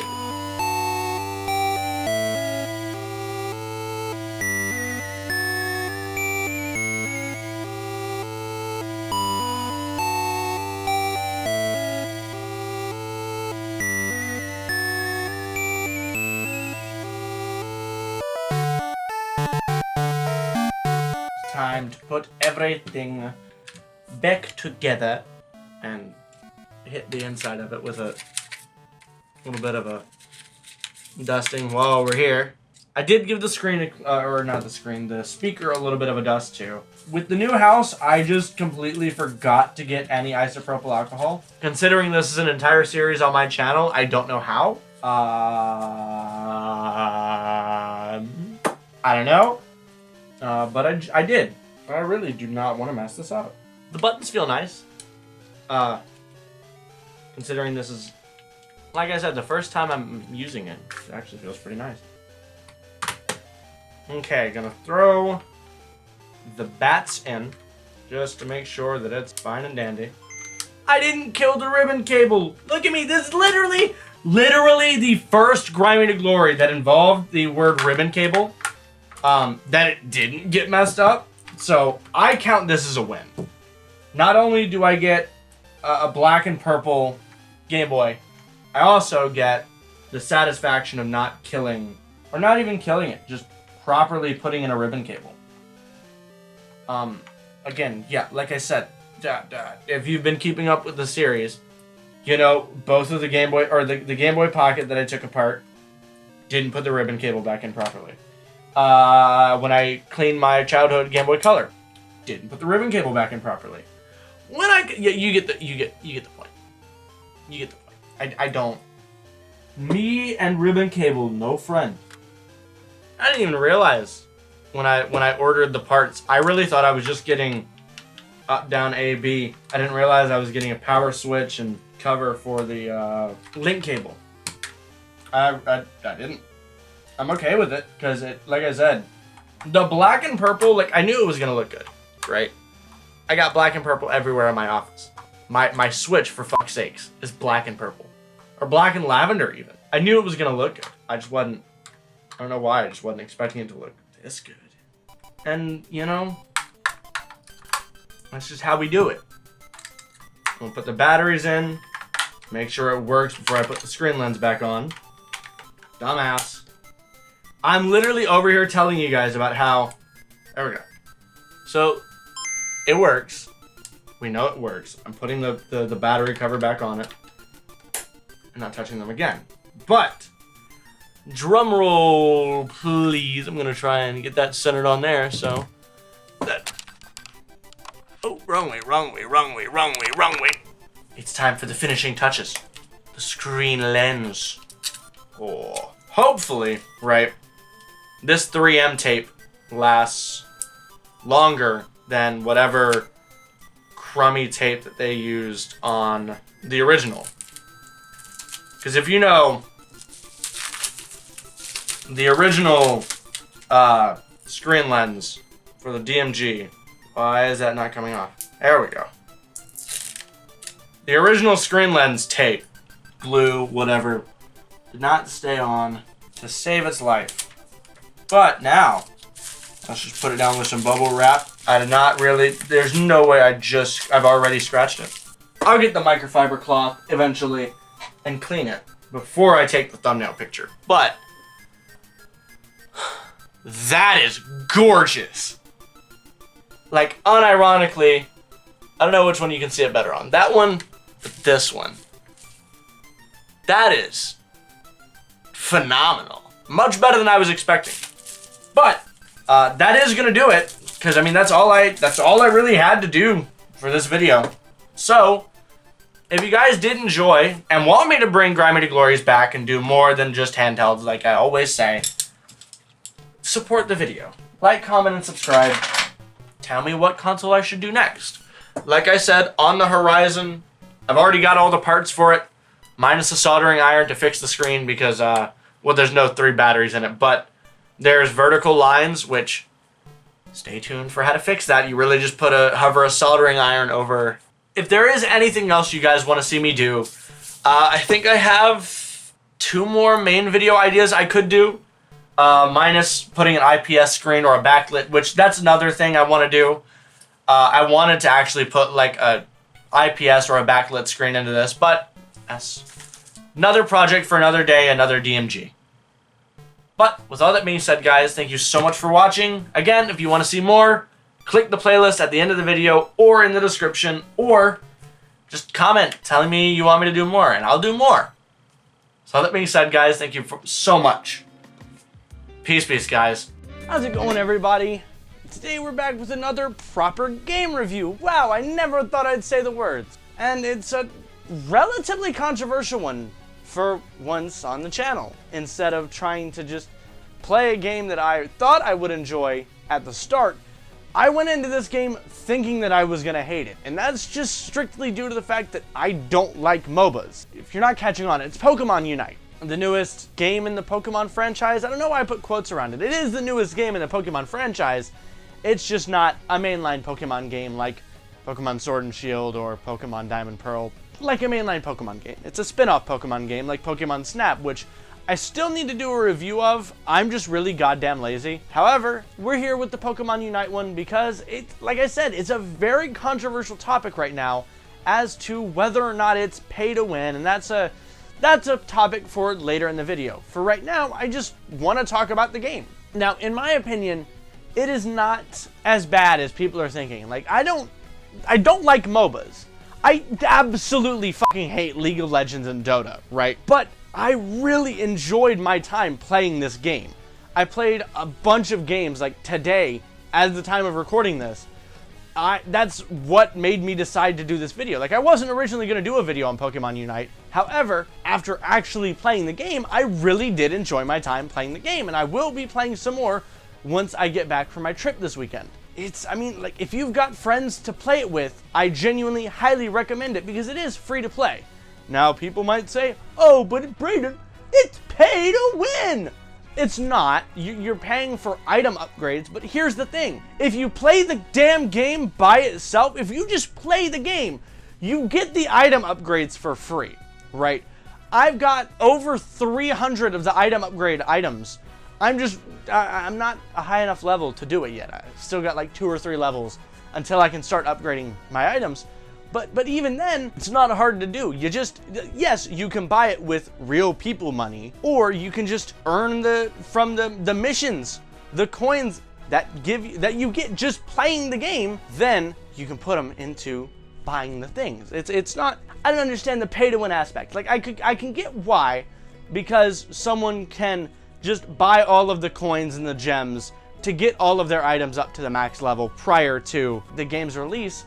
However, unless you're playing against Smurfs already in a 3-week old game, you're probably not going to encounter it, because if you're just starting out, probably if you're playing by yourself and not getting carried like I was, you're not going to encounter that many people that have already got a full fucking level 20, level 30, 3-slot item set. Because you can't even get the 3rd slot of items until you hit like level 10 or 11. And if you're just starting out, you're level 1, believe it or not. It's neither here nor there.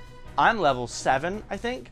I just unlocked my 2nd item right before everybody went to bed. Like I said in the title, it's not pay to win. Pokemon Unite's not pay to win, it's pay to play. I'm not gonna disagree. It is 100%, you know, you can give money to Tencent. It's very controversial. I'm never gonna do it, just because I fucking hate Tencent, just as a whole, just as a corporation, but I'm not going to politics in this video. Just know they're dog shit. As just a free-to-play game, as you just download it onto your Switch, it takes like 5 minutes, and someone who has played very little League and very little MOBAs in general, just because I couldn't get into them, I thought it was a very good, very easy game to just pick up, play, and just waste time with, because we played for probably 3 or 4 hours today, just because we were all having fun. And me and a few of the other guys in call were also like, well, damn, I hate this because I hate MOBAs. But because it's, I think it's because it's Pokemon, and believe it or not, I like Pokemon. I feel like that's why we like it so much, because we do have that connection with Pokemon. However, the few times where we did have random people on the team playing with us, they were fucking stupid. It's very fun to play with friends, but just like every other multiplayer game, if you're not playing with friends, you're going to have a horrible fucking time, because there's no communication, there's no voice chat in Pokemon Unite unless you're using the Nintendo Switch online app, but why the fuck would you do that? Even in games like Valorant and Overwatch, there's at least a party talk system where you can communicate. Nobody fucking does. But you can. The option's there. Here it's not so much. You can send little quick chat messages, but that's about it. However, if you do have a group of even 4 friends, like maybe the 5th slot's a rando, that's fine. You've got 2 people up. You can divide evenly and then have the 3rd guy go wherever, and then you go around accordingly, because that's just how games work like that. I tried playing one game with randoms, and I literally just pressed home and closed out the game because it was not worth it, because there's no communication. I need communication in my massive multiplayer online video games. Holy shit, I cannot play any massive multiplayer game, not even massive multiplayer. I can't play COD by myself. I used to play fucking Black Ops 3 by myself all the time, and that was shit. I hated it, because it was just, Black Ops 3 is not as much of like Valorant. If you die for that entire round. Black Ops 3, you just respawn. Pokemon Unite, you just respawn. So it's not as detrimental to play with people, but it's a lot more fun to play with people. And when playing with people, you can talk and pick out of the very surprisingly robust group of characters, and they are adding new characters like all the time. Like Gardevoir just got added this week. When you're playing with randos, they just insta-lock their mains, right? Like I main Charizard just because he's fun. I like Charizard, not as much as I like Bulbasaur, but I like Charizard in this game just because it was the first one. And I don't know, in massive multiplayer games, I like fire people, like Phoenix. I play Phoenix in Valorant, like nothing but Phoenix. I immediately just, Phoenix, Pokemon Unite, Charizard. But when you're playing with your friends, you can talk it out, like who gets what Pokemon, who chooses who. When you're playing with randos, you can't fucking do that. And it's a pain in the ass when you're going to press, literally just mashing A because it pulls you up on Charizard, thank God. I'm just sitting there fucking mashing the A button and somebody's already gotten him. I'm like, well, damn, guess I'm just not having fun. I did have fun. And that's all that matters. I never once in my life thought that I would have fun playing a MOBA of all fucking things. Like Smite. I don't even like Smite. They got some cool characters in Smite. Doesn't mean I have to like it. There was just something about both playing with my friends in Pokemon Unite and just the fact that it was Pokemon based that I loved it. There was just something like magical about it. And yeah, it was really fucking toxic when we just kept losing. And every time I died, I yelled fuck. Even when we lost by just a small margin, we were still like trying right until the very end. And that's all that matters. We had fun. What if it is pay to win? You're still having fun playing, right? Right? You are, right? At least somewhat. I was. I'm never spending a dime in this game, just because I don't feel like it's necessary. Like, everything that you can pay for, the cosmetics, the items, everything can be earned through the battle pass, which you get for free. You can end up getting for free anyways, or just by doing the daily missions and getting the coins to unlock them from the shop. I mean, if you put the time into the game, you're gonna get rewarded for it. Same rewards if you pay for it, but who the fuck rightfully pays for a free-to-play game? Oh, fuck, I pay for Valorant. How's it going, everybody? So, the announcement of Brilliant Diamond and Shining Pearl has gotten even better recently with a new trailer for both Brilliant Diamond and Shining Pearl, as well as Pokemon Legend Arceus. And that got me and a few people thinking. With the books in Pokemon Diamond and Pearl, you read about Pokemon marrying people and people marrying Pokemon, meaning that somewhere down the line, within the last, however long it is between Pokemon Legends Arceus and Pokemon Diamond and Pearl, somebody had to have fucked a Pokemon, right? So, I'm seeking out, I've been researching for a few minutes on who the most and least physically, not morally, because obviously morally fucking a Pokemon is bad, but who I think the most and least physically fuckable Pokemon are. Like I said earlier, with Pokemon Brilliant Diamond and Shining Pearl, along with Pokemon Legends Arceus, both bringing in Sinnoh from a new light, maybe an older light, it begs the question, are we going to see the Pokemon marrying the humans? I highly doubt it, just because that's extremely fucking weird. But it's nice to theorize and see what, logistically speaking, physically, I mean this physically, I don't mean this in a metaphorical sense, I don't mean this in a moral sense, I mean physically speaking, who is the easiest Pokemon and the hardest Pokemon, or honestly, most impossible Pokemon to bang. Now, easiest, you could just go out and say, oh, well, there's a bunch of humanoid Pokemon like Mr. Mime and Hypno and Delphox. But mainly, we're gonna look at the humanoid Pokemon. So you're right. Congratulations, you did it. Logistically speaking, the most bangable Pokemon would probably be Ditto, because it can transform into anything you want it to transform into. It can transform into a book. It can transform into a dude. It can transform into a girl. It can transform into quite literally whatever you want. Now, you can be a guy or a girl. You can fuck a Ditto, I'm not saying why you should, but you can. The opposite, the least bangable Pokemon, that's a little bit harder.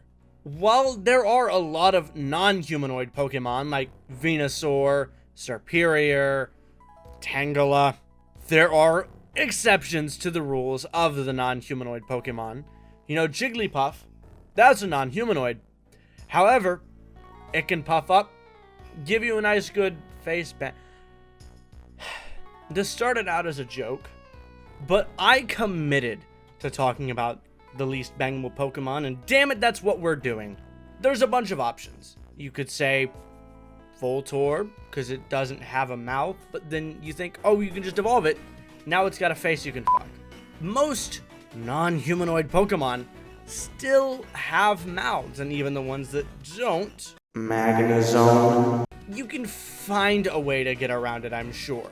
There are Pokemon that you shouldn't be able to fuck that you can, like, oh, I don't know, Magmortar? The giant fucking cannon-armed thing? Yeah, think about fucking its hand. There's a bunch of Pokemon in this universe that are uncomfortably bangable, and I don't like it. at all. I think it's very fucking terrifying to start with. But the fact that someone, me, has thought of a video to talk about who the least bangable one is, it's just, I'm not comfy with myself. Now, some things you have to take into account when you're thinking of whether or not this Pokemon is fuckable is their Pokedex entry and them as Pokemon. So, yes, I brought up Magmortar, right? Giant hole that you can fuck. But that giant hole can shove out hot million-degree magma onto your dick. Wee woo, wee woo, you don't have a wee wee anymore.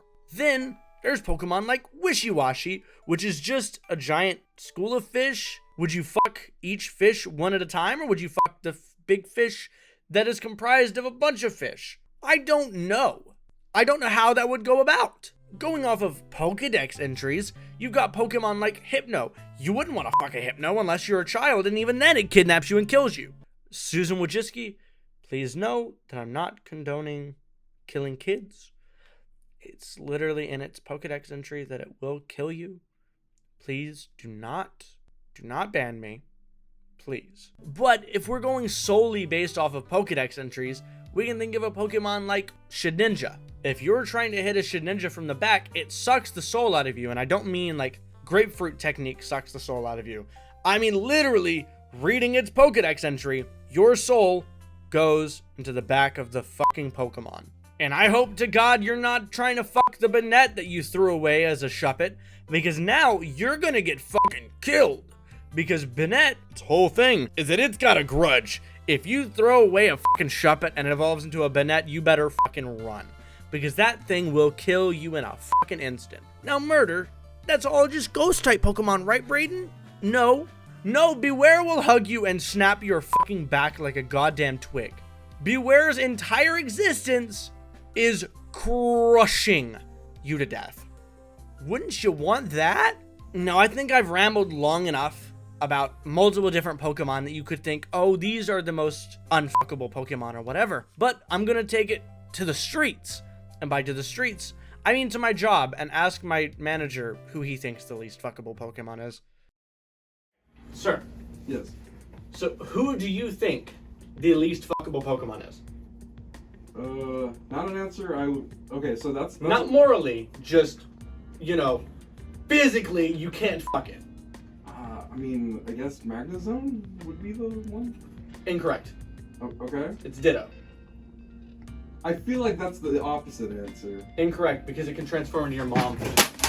How's it going, everybody? We're back with a Beyblade video outside of April, which I never thought that I would say. But here we are.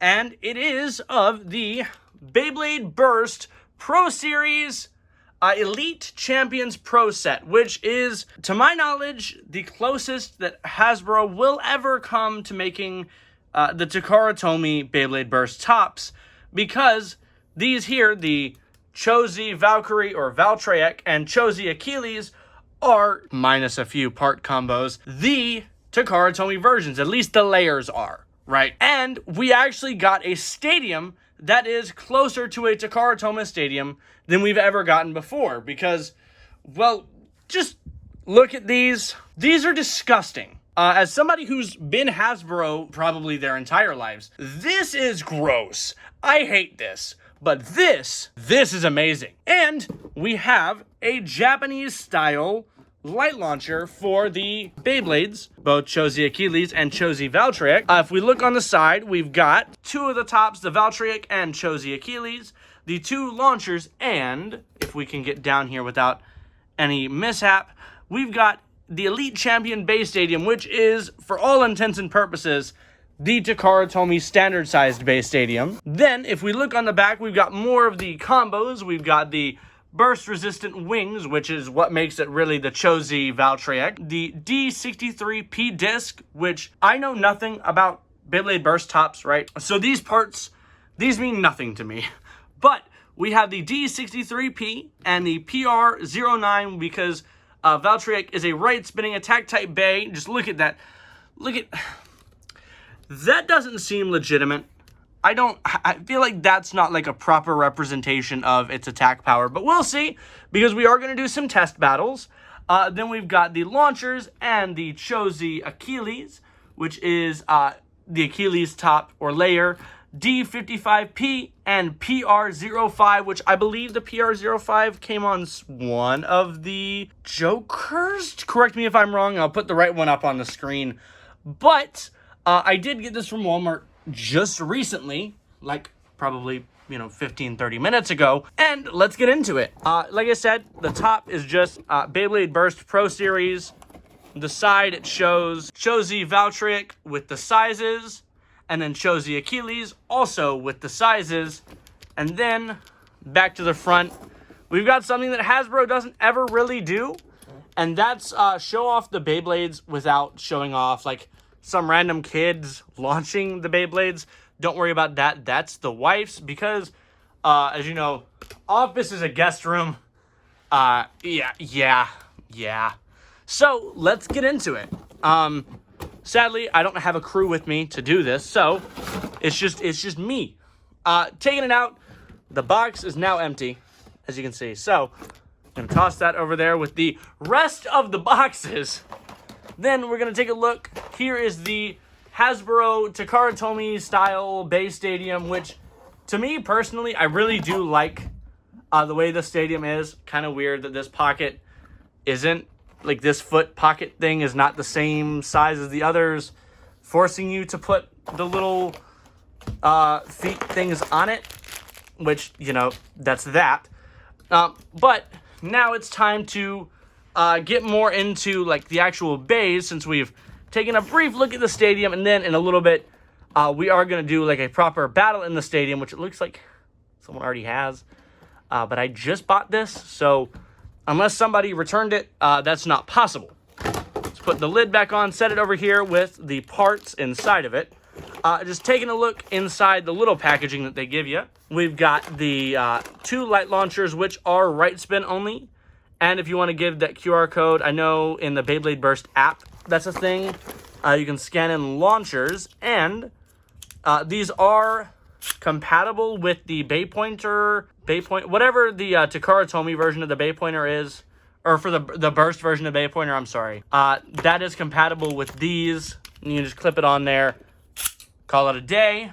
We'll set those inside the stadium because we didn't really come here for the launchers, although they are nice. They're extremely high quality, especially compared to the normal Hasbro launchers that you get.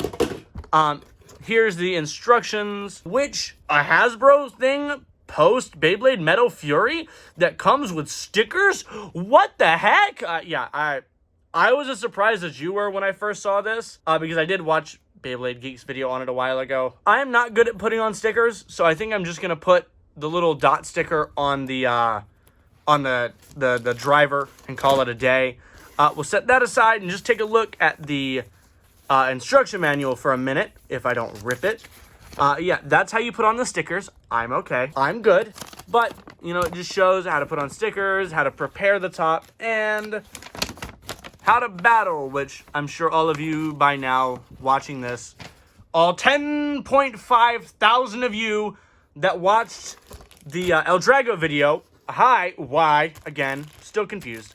But first, let's take a look at the Chozi Valtryek, rather, because if you know anything about Beyblade Burst, which I know very minimal, Valtryek is the main character's Bay, and I don't know. Oh my, that is a chonkster. Now, going off of Hasbro Beyblade Burst, this boy is thick. Genuinely, that's very thick. The metal ring has also got some proper weight to it. And then, it's a weight disc. I would hope that the weight disc would have weight in it. But let me potentially get into the driver, which is a free spinning driver, kind of like what's his name? Phantom Orion from the Metal series. Mind you, colors are not as accurate on this camera for some reason, because this is really closer to a dark green rather than it is a teal. And speaking of colors, these are not the proper colors or the proper parts for Chozi Achilles, or Chozi Achilles or Valtryek, really. I want to say, I know for a fact the black Achilles layer is actually a special edition from Takara Tomy, which you had to buy like X amount to even potentially get a shot at it. But one thing that's really cool, the Pro Series has the teeth. Ooh, that wasn't supposed to drop. The Pro Series has the teeth like the Japanese Beyblades do. That's the clicking that you hear. That's the teeth inside to keep it together. Yeah, so let's put this together and just take another look at it, because we kind of looked at it, but kind of not really. So we've got the Chozi Valkyrie, whatever you want to call it, with the free spinning driver. Again, these part numbers mean nothing to me. So here, Chozi Valkyrie. We're going to set him over to the side while we do take a look at the Chozi Achilles, which I think just personally looks cooler. I really fuck with the black and gold aesthetic a lot. It is a very nice color scheme. There were a few Beyblades during the Metal Saga that had the black and gold that I nutted over 24/7. This one, I wouldn't say it's kind of close. They're not identical in thickness, but they are kind of close. And then his driver is also free spinning, like closer to Phantom Orion's actually, because it's more of a stamina tip. But, ooh, did not mean to drop it. So just taking a look around again, we've got Chozi Achilles and Chozi Valkyrie, both extremely gorgeous bays. I do like the faces that they have on them too.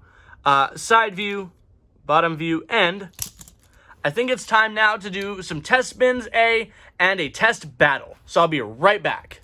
Alrighty, so now that we're over at the stadium area, we can take a better look at it, which I do really like. It's surprisingly deep for a Hasbro stadium, which I really do like. Like I said, the pockets are a nice size. It's even got one of the little revival pockets, which I think that's what the little balancing pocket ends up being. Is closer to like a revival style pocket where you can, revive. I don't know a better way to put it. Just, it's a nice size, especially for like the Chozi Beyblades. They're not too cramped in there, I feel like. Let's do a test spin first before we, do a test battle, just so I can get a look of them.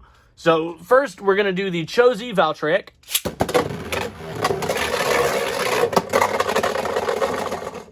So the revival pocket doesn't work. It is a nice, obviously an attack type.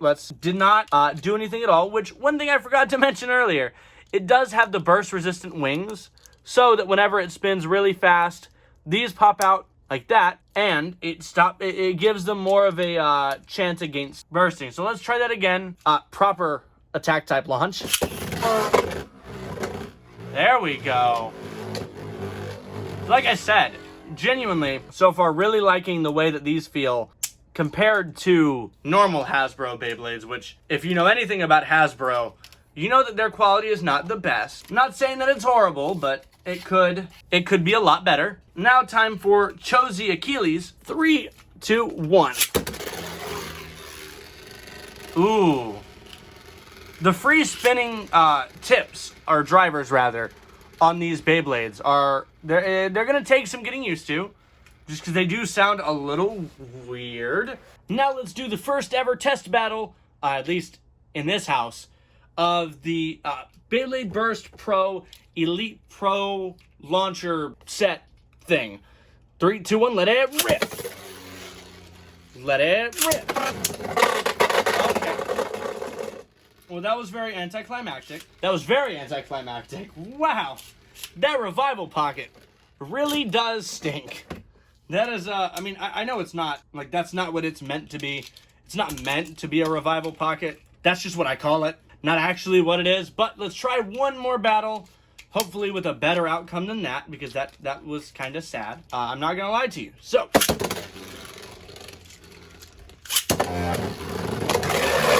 okay, proper hits. Ooh, oh, we got a burst. Let's go. And let's see how close Valkyrie was.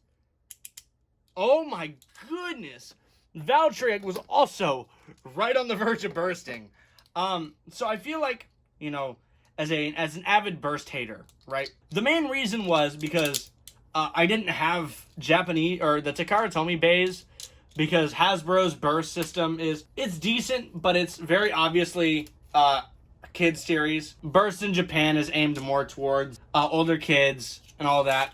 And here it is, very obviously a kid's line and a kid's toy series. However, if you guys did enjoy, be sure to smash the like button. Tell me if you want to see more Beyblade outside of April, because I don't want to leave these I don't want to make these Beyblade videos like only in April at the same time. I also want to keep it in its own section thing.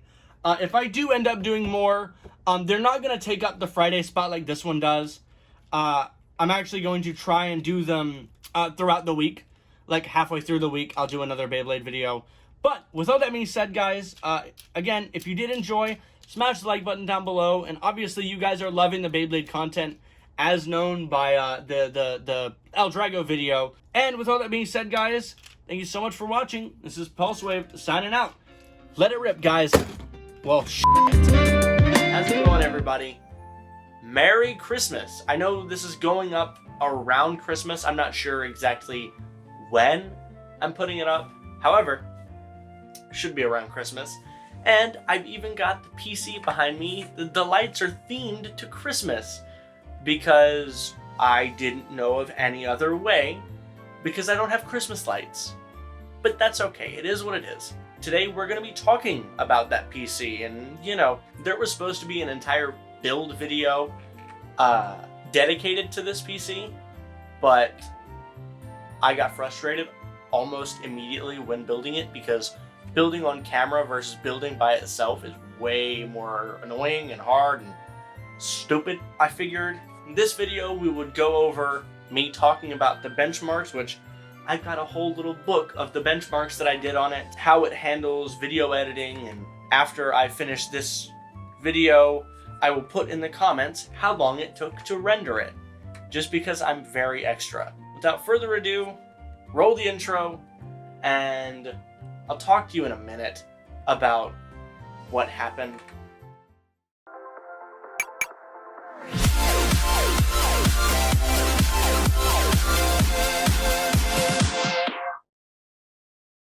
So it wasn't really a bad build experience, it was just annoying, right? Anything that wanted to go wrong went wrong. Cooler wouldn't mount properly, just like last time. The fans were being a pain in the ass, little fan hub that it came with. Everything became a pain in the ass, and that's just per the usual. But on a good note, it did boot into Windows on the first try, so that's a plus. I do still have the footage of the build, and after I explain the specs, I will throw highlights from that. And yeah, the audio is horrible because it's coming halfway off of my B cam and then halfway off of my A cam, which I love the Lumix G7, don't get me wrong, but the microphone in it is dog water. That's why I have a mic attached to the book that I'm using. That way when I get up nice and close, and we can have a little bit of an ASMR session. Eventually I am going to get a shotgun microphone when I'm not filming in front of my bookshelf and all that, when I'm actually in front of the games or over here, really in spaces throughout the apartment. Because like I said in the update, this whole place is meant to be a filming place. Just to go over the core specs, we have a Ryzen 5 5700G. The NVIDIA GTX 1070 Ti that I had originally is still making an appearance just because the GPU market is insane right now. We've got 32 gigs of DDR4, 3200 megahertz Crucial Ballistics RAM. I want to say it's CL16, don't quote me on that though. It's got 2 terabytes of hard drive storage just for like my games library. And then to edit off of and to store important files, I've got a 1 terabyte NVMe drive. It is only PCI Express Gen 3. However, in terms of editing, the difference between Gen 3 and Gen 4 is negligible at best. So I didn't really feel like paying the extra like $100 to get a Gen 4 drive, because when I built all of this PC, I built it at Micro Center on Black Friday / Cyber Monday. So I paid about $400 less than the MSRP for the computer itself. I only paid about $1,000, not counting the graphics card, for this computer. Here are the highlights from that whole ordeal. And when that's over, we'll come back and we'll talk about the tests. How's it going, everybody? Today we're doing another PC build. Holy shit. I didn't think that it would... Hold on one fucking second. Roll the intro. and a bunch of pamphlets, stickers. If you want to show everybody that you are a virgin, there you go. And we've got a driver CD support disc. If you want to tell everybody you're a virgin, there you go. Strict thank you card, cable ties, rubber package, SSD, addressable RGB extension cable. Actually, don't know if I'll need that. ROG Strix Gaming fucking keychain to let everyone know that you're a virgin. And as good of a time as any to get out the where'd I put my knife? Where's my snifey snipe? The f is it? Sometimes I wonder how you're my cat. Because you're just stupid. Now I know. So, overall, it was a pretty well powerhouse. I did do some overclocking on both the GPU and the CPU.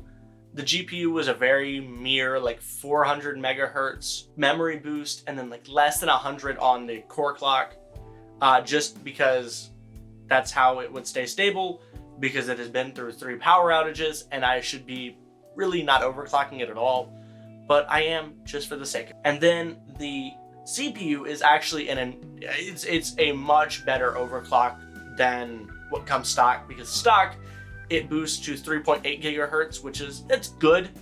Then the actual Asus motherboard that I have has a boost to 4.2, and then I boosted it even further to 4.5. So I do have all of the scores for the Cinebench. I'm gonna do just the 3 main ones because I did a few just to see where it would end up stable. I started at 4.3, went to 4.4, 4.45, 4.5, and actually got it up to 4.525, but the performance is within margin of error, so I just kept it at 4.5 just to be safe. But for Cinebench, we got 11,866 on the 3.8 out of the box bog standard clock. The Asus Prime overclock boosted it to 13,622. The 4.5 or the 4.45 that I got went to 14,420. Nice. And what really surprised me, that extra 500th of a gigahertz, which is about, I think it was like 50 megahertz, boosted us almost or over 300 points in Cinebench, which is really nice because, like I said, this is primarily an editing rig. Like, yeah, I game on it, but I edit a lot. I have a lot of videos that I need to work on for myself and other people. But that 14,805 is amazing. I can open up so many Chrome tabs, mainly because I have 32 gigs of RAM, but the CPU helps. It really does. In terms of gaming benchmarks, I wasn't really CPU bottlenecked in any of them. I do wish that the GPU was a little bit better just because it's older, but I'm not going to complain because it's a 1070 Ti in the current marketplace that we're in. For all of the games, I got their, most of them except Fortnite. Fortnite was on epic settings. All of the others were on 1080p, ultra settings, ultra or high depending on the game, just because GTX 1070 Ti's are not really like 1440p, plus all of my monitors are 1080p, so I game at 1080p. Sue me. But I did track the lows, averages, and highs. Like the lowest it got, the average I saw it sitting at, and then the highs it got to, the highest it got to. This is not a scientific test because my MSI Afterburner benchmarker did not work. So I just would jot it down in the book. The lowest I saw it go, I would mark it. The average I saw it at, I would mark it, or I would do math and whatever. And the highest I saw it go to, I would mark it. For GTA 5, the lowest we got was 74 frames a second, which even at the lowest, the 0.01 and 1% lows, 74 is still very consistent at 1080p ultra settings. The average was about 78, which again, very reasonable. I wish I would get it up into the hundreds, but I don't play GTA 5 enough for it to be warranted. And then the highest I got it to was 79. So, like I said, the 78 is a very nice, even, steady middle ground. Then Rocket League blows it out of the water. The lowest I saw it get to was 299 frames a second, with an average of about 350 frames a second. And then the highest was 560 frames a second, which is insane. It's actually astronomical. Valorant came in a very close second with 210s at the lowest, an average of about 250 to 260, and then the highest it got to, other than in the menus, was 320. Now in the menus, it was sitting at a crisp 600. But that's in the menus. Every game is really, really good in the menus. And lastly, the game that I tried the last, because it's a very popular game. It's not a game I play. Not even that I don't play often. It's a game I do not play. It's Fortnite. I have not played a game of Fortnite other than this one in 3 years. 3 years. And that was when Thanos first got released. 3 years ago. But me and my friend, we duo queued. We got lows of 86, an average of about 100, and then the highest it got to was 140. And again, in the menus, it was sitting at like 400, 500, 600. And then that one was on epic settings, which is the highest that the Fortnite settings can go, just because it looked like dog water on every other preset that it had. In that game of Fortnite that I hadn't played in 2 years, we got second place. Had I not been stupid, we would have gotten first. We would have gotten a Vic Roy. This game is for babies. Overall, I am extremely happy with this computer. The only thing I would change about it is maybe a little bit more RAM and maybe a new GPU. But for the games that I play and the things that I do, it works out pretty well. And I really do enjoy it. I do wish the finished video could have been better and I could have done the full build. But hopefully for y'all, the highlights were enough. And with all that being said, I promise, there will be videos coming out sooner rather than later about a bunch of things. The Switch. That's about it. How's it going, everybody? Actually, Merry Christmas this time. I know the last video I did, I said Merry Christmas and it wasn't really Christmas, yada, yada, yada. But as you can tell by the title, we're doing a small little holiday gift guide. Now, I know every YouTuber and their grandmother right now are talking about, oh, this is the thing you should get your kid for Christmas if they like video games. And while most of those are probably accurate, these are going to be a little bit cheaper, and most of them you can either get right before the end of the year. I know this is going up on Christmas Day. Most of them you can get before January 1st. Some you can get on Christmas, and or before today. If Walmart's closed, isn't it? It's not actually going to be that many products compared to the normal like 15 or 20 things that you can get your kids or your family or whatever for Christmas, just because I'm, cheap.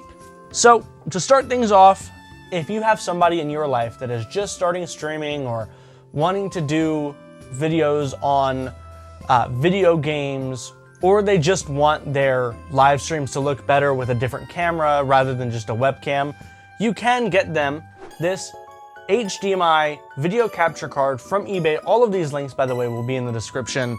I will try and find the cheapest link for everything because some things that we're going to be talking about have more than one place to buy them and the prices will differ. This little HDMI capture card, I will actually be doing a video on it right around the start of the new year, probably the second or third week of the new year. But for $7, you really cannot do much better than this. I do think that there are some things that it can do better, which again, I will talk about that in that video because that's not what this video is about. It's a $7 capture card that you can play straight onto your OBS screen. Yes, there's no HDMI pass-through, but for $7, I don't think you're gonna bitch, hopefully. Yeah, that is the first item on the list of things to buy, and again, all of these links will be in the description.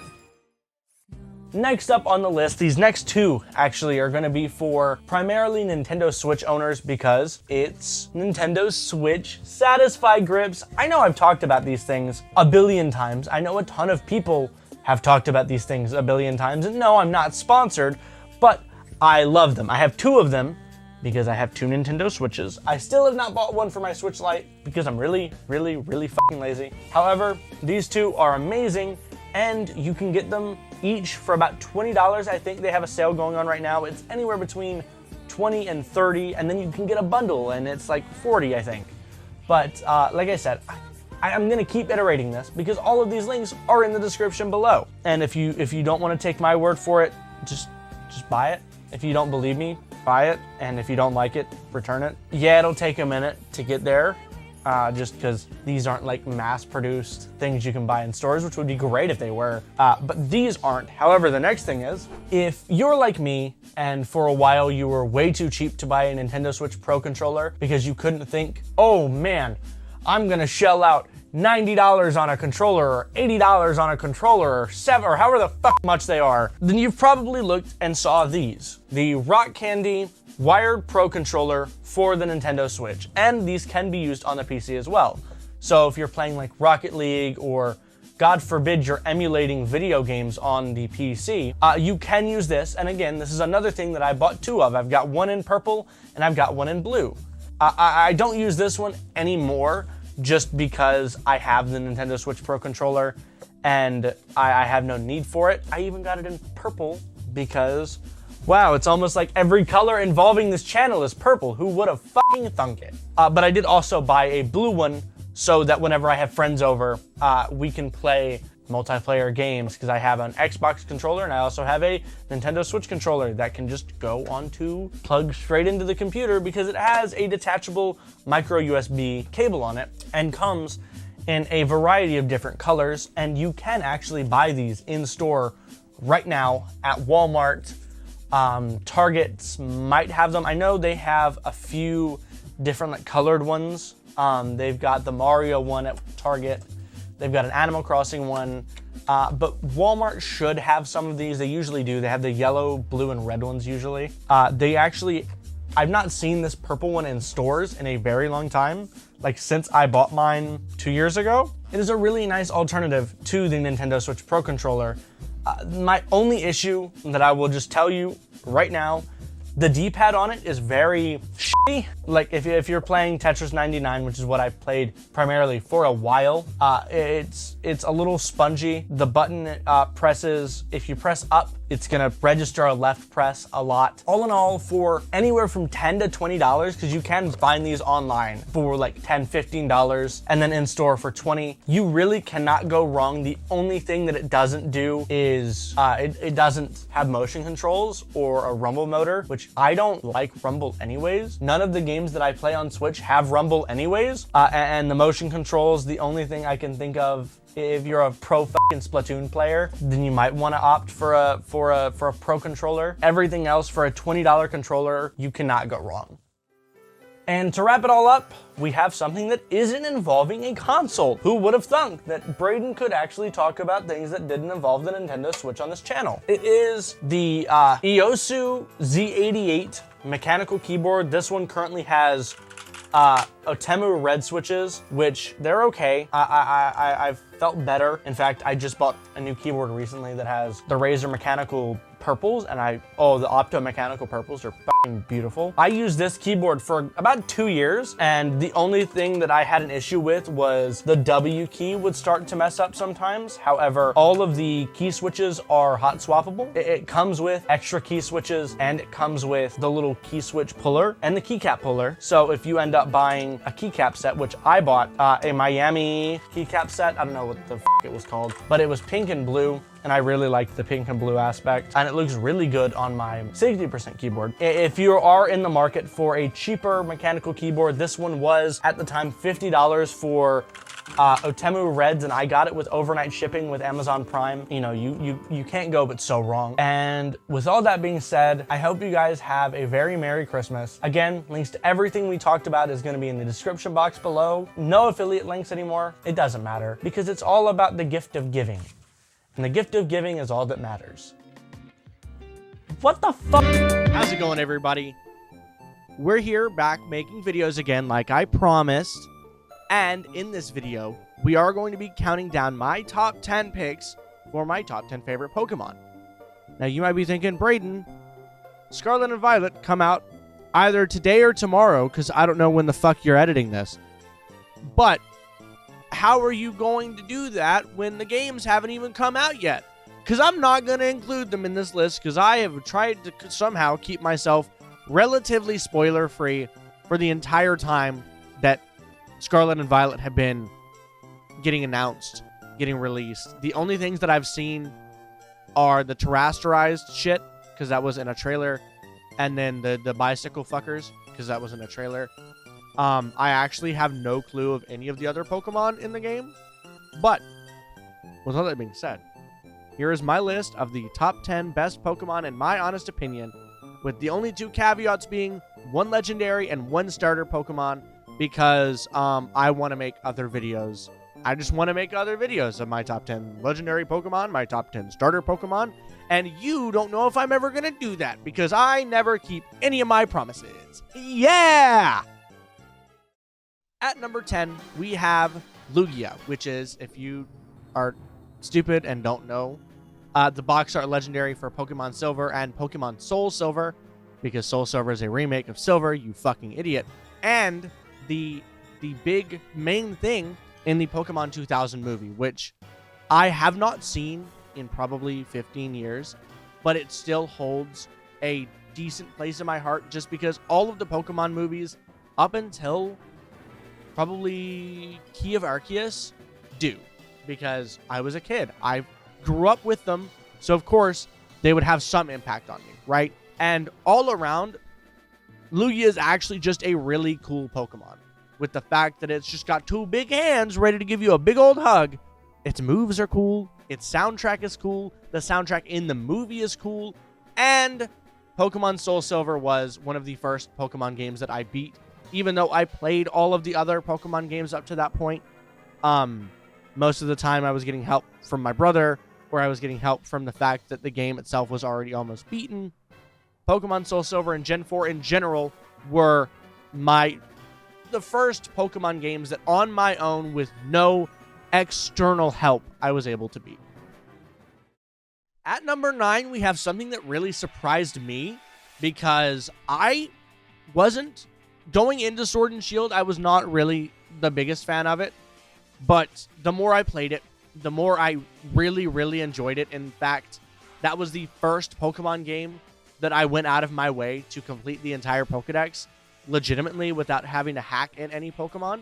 And one of the coolest fucking Pokemon in the entire game is Dragapult, which is my number 9. I know there was like that fucking 15-second interlude before I actually told you that it was Dragapult, but you've been seeing footage of Dragapult, so hopefully you knew that it was Dragapult.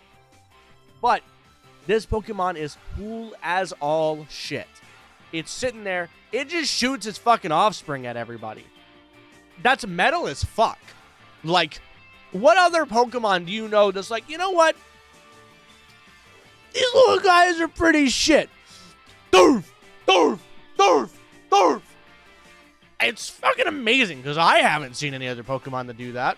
Like, the only thing I can think of that uses its offspring, I'm actually thinking about it. I can't think of any other Pokemon that use their offspring as a fucking attack. I mean, like, Kangaskhan kind of, but only Mega Kangaskhan, and only then, like, it attacks with you. It's not like it's fucking launching its fucking kids at you. But it's cool regardless, and it looks cool. Like, it's not just cool because it shoots its fucking abortions at you. It's cool because it looks fucking cool. He looks so funny with his little fucking hands, but then you're like, holy shit, this Dragon Ghost motherfucker actually kind of fire. At number 8, we've got Dedenne. Now, I'm surprised that I don't have that many more Pokemon from Pokemon X and Y on this list, just because that was the first game that I actually shiny hunted in. That was the first game that I got a shiny in without having to, like, fucking either hack the game because I was a stupid fucking kid, or do really stupid shit to get. Because, like, within the first route, like, I walked into the forest in my original playthrough of Pokemon X and Y, and the first fucking encounter in that forest, the name is blanking on me. It's on screen. Fuck, there's probably gameplay of it on screen. Who fucking knows? But my first encounter was a shiny Kakuna. So I'm like, damn, this game is really cool. And then I put 300 hours into it. But I don't have that many cute Pokemon in my top 10 because, I don't know, cute Pokemon really aren't my thing. When I was playing with all of my friends, we would just play to beat the shit out of each other. So that's usually what the list consists of. Strong-ass fucking Pokemon. But out of all of the Pikachu clones, like aside from Pachirisu, Dedenne, which is the number 8 spot, I know I go on these tangents. I really should just go straight into the fact that it's fucking Dedenne, but fuck you. This is my video, not yours. But Dedenne is probably one of the cutest of all of the Pikachu clones. Even cuter than Pikachu, in my opinion. I can't stand that yellow fuck. I actually despise Pikachu. And Dedenne is a nice change from that pace because he's not a fat fucking rat. He's a fat fucking gerbil. And I like gerbils a lot more than I like rats. At number 7, we have Staraptor, which, out of all of the bird Pokemon, every generation's got one. Every generation will always have one. But Staraptor has always held a special place in my heart. Not only because he hits like a fucking truck. If you see yourself in a place with a Staraptor, just fucking run. It's easier to just run. It will catch up to you because it's one of the fastest fucking bird Pokemon. It is the strongest fucking bird Pokemon.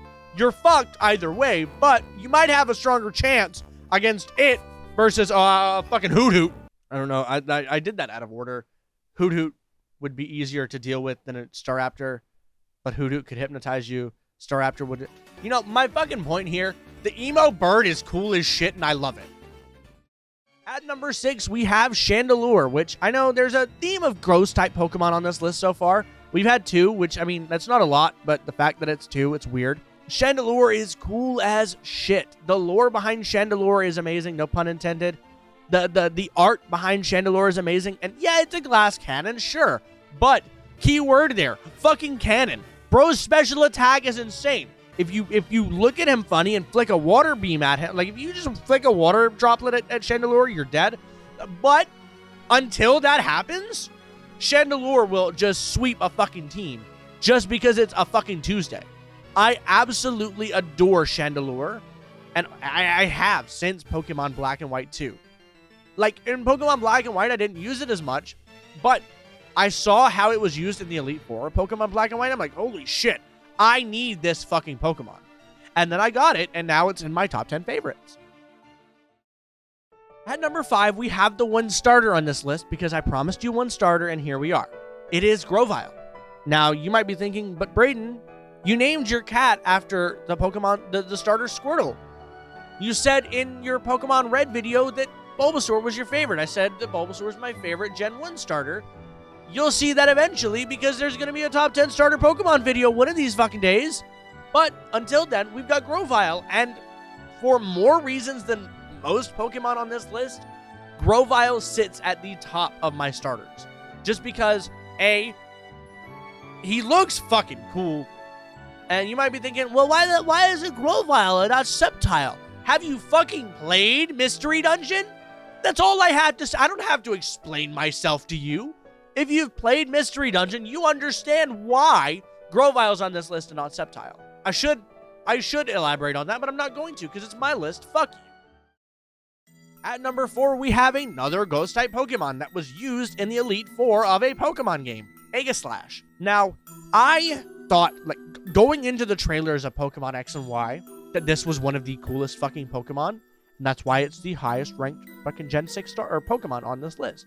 Because it is the coolest fucking Pokemon in Generation 6.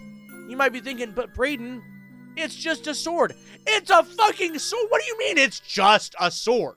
That's why it's so cool. Because it's a fucking sword. You fucking idiot. Like, think about this shit, right? Think about this shit. You're a Pokemon trainer, just doodling along on your fucking journey, and out of nowhere, here comes this fucking sword. Just a sword.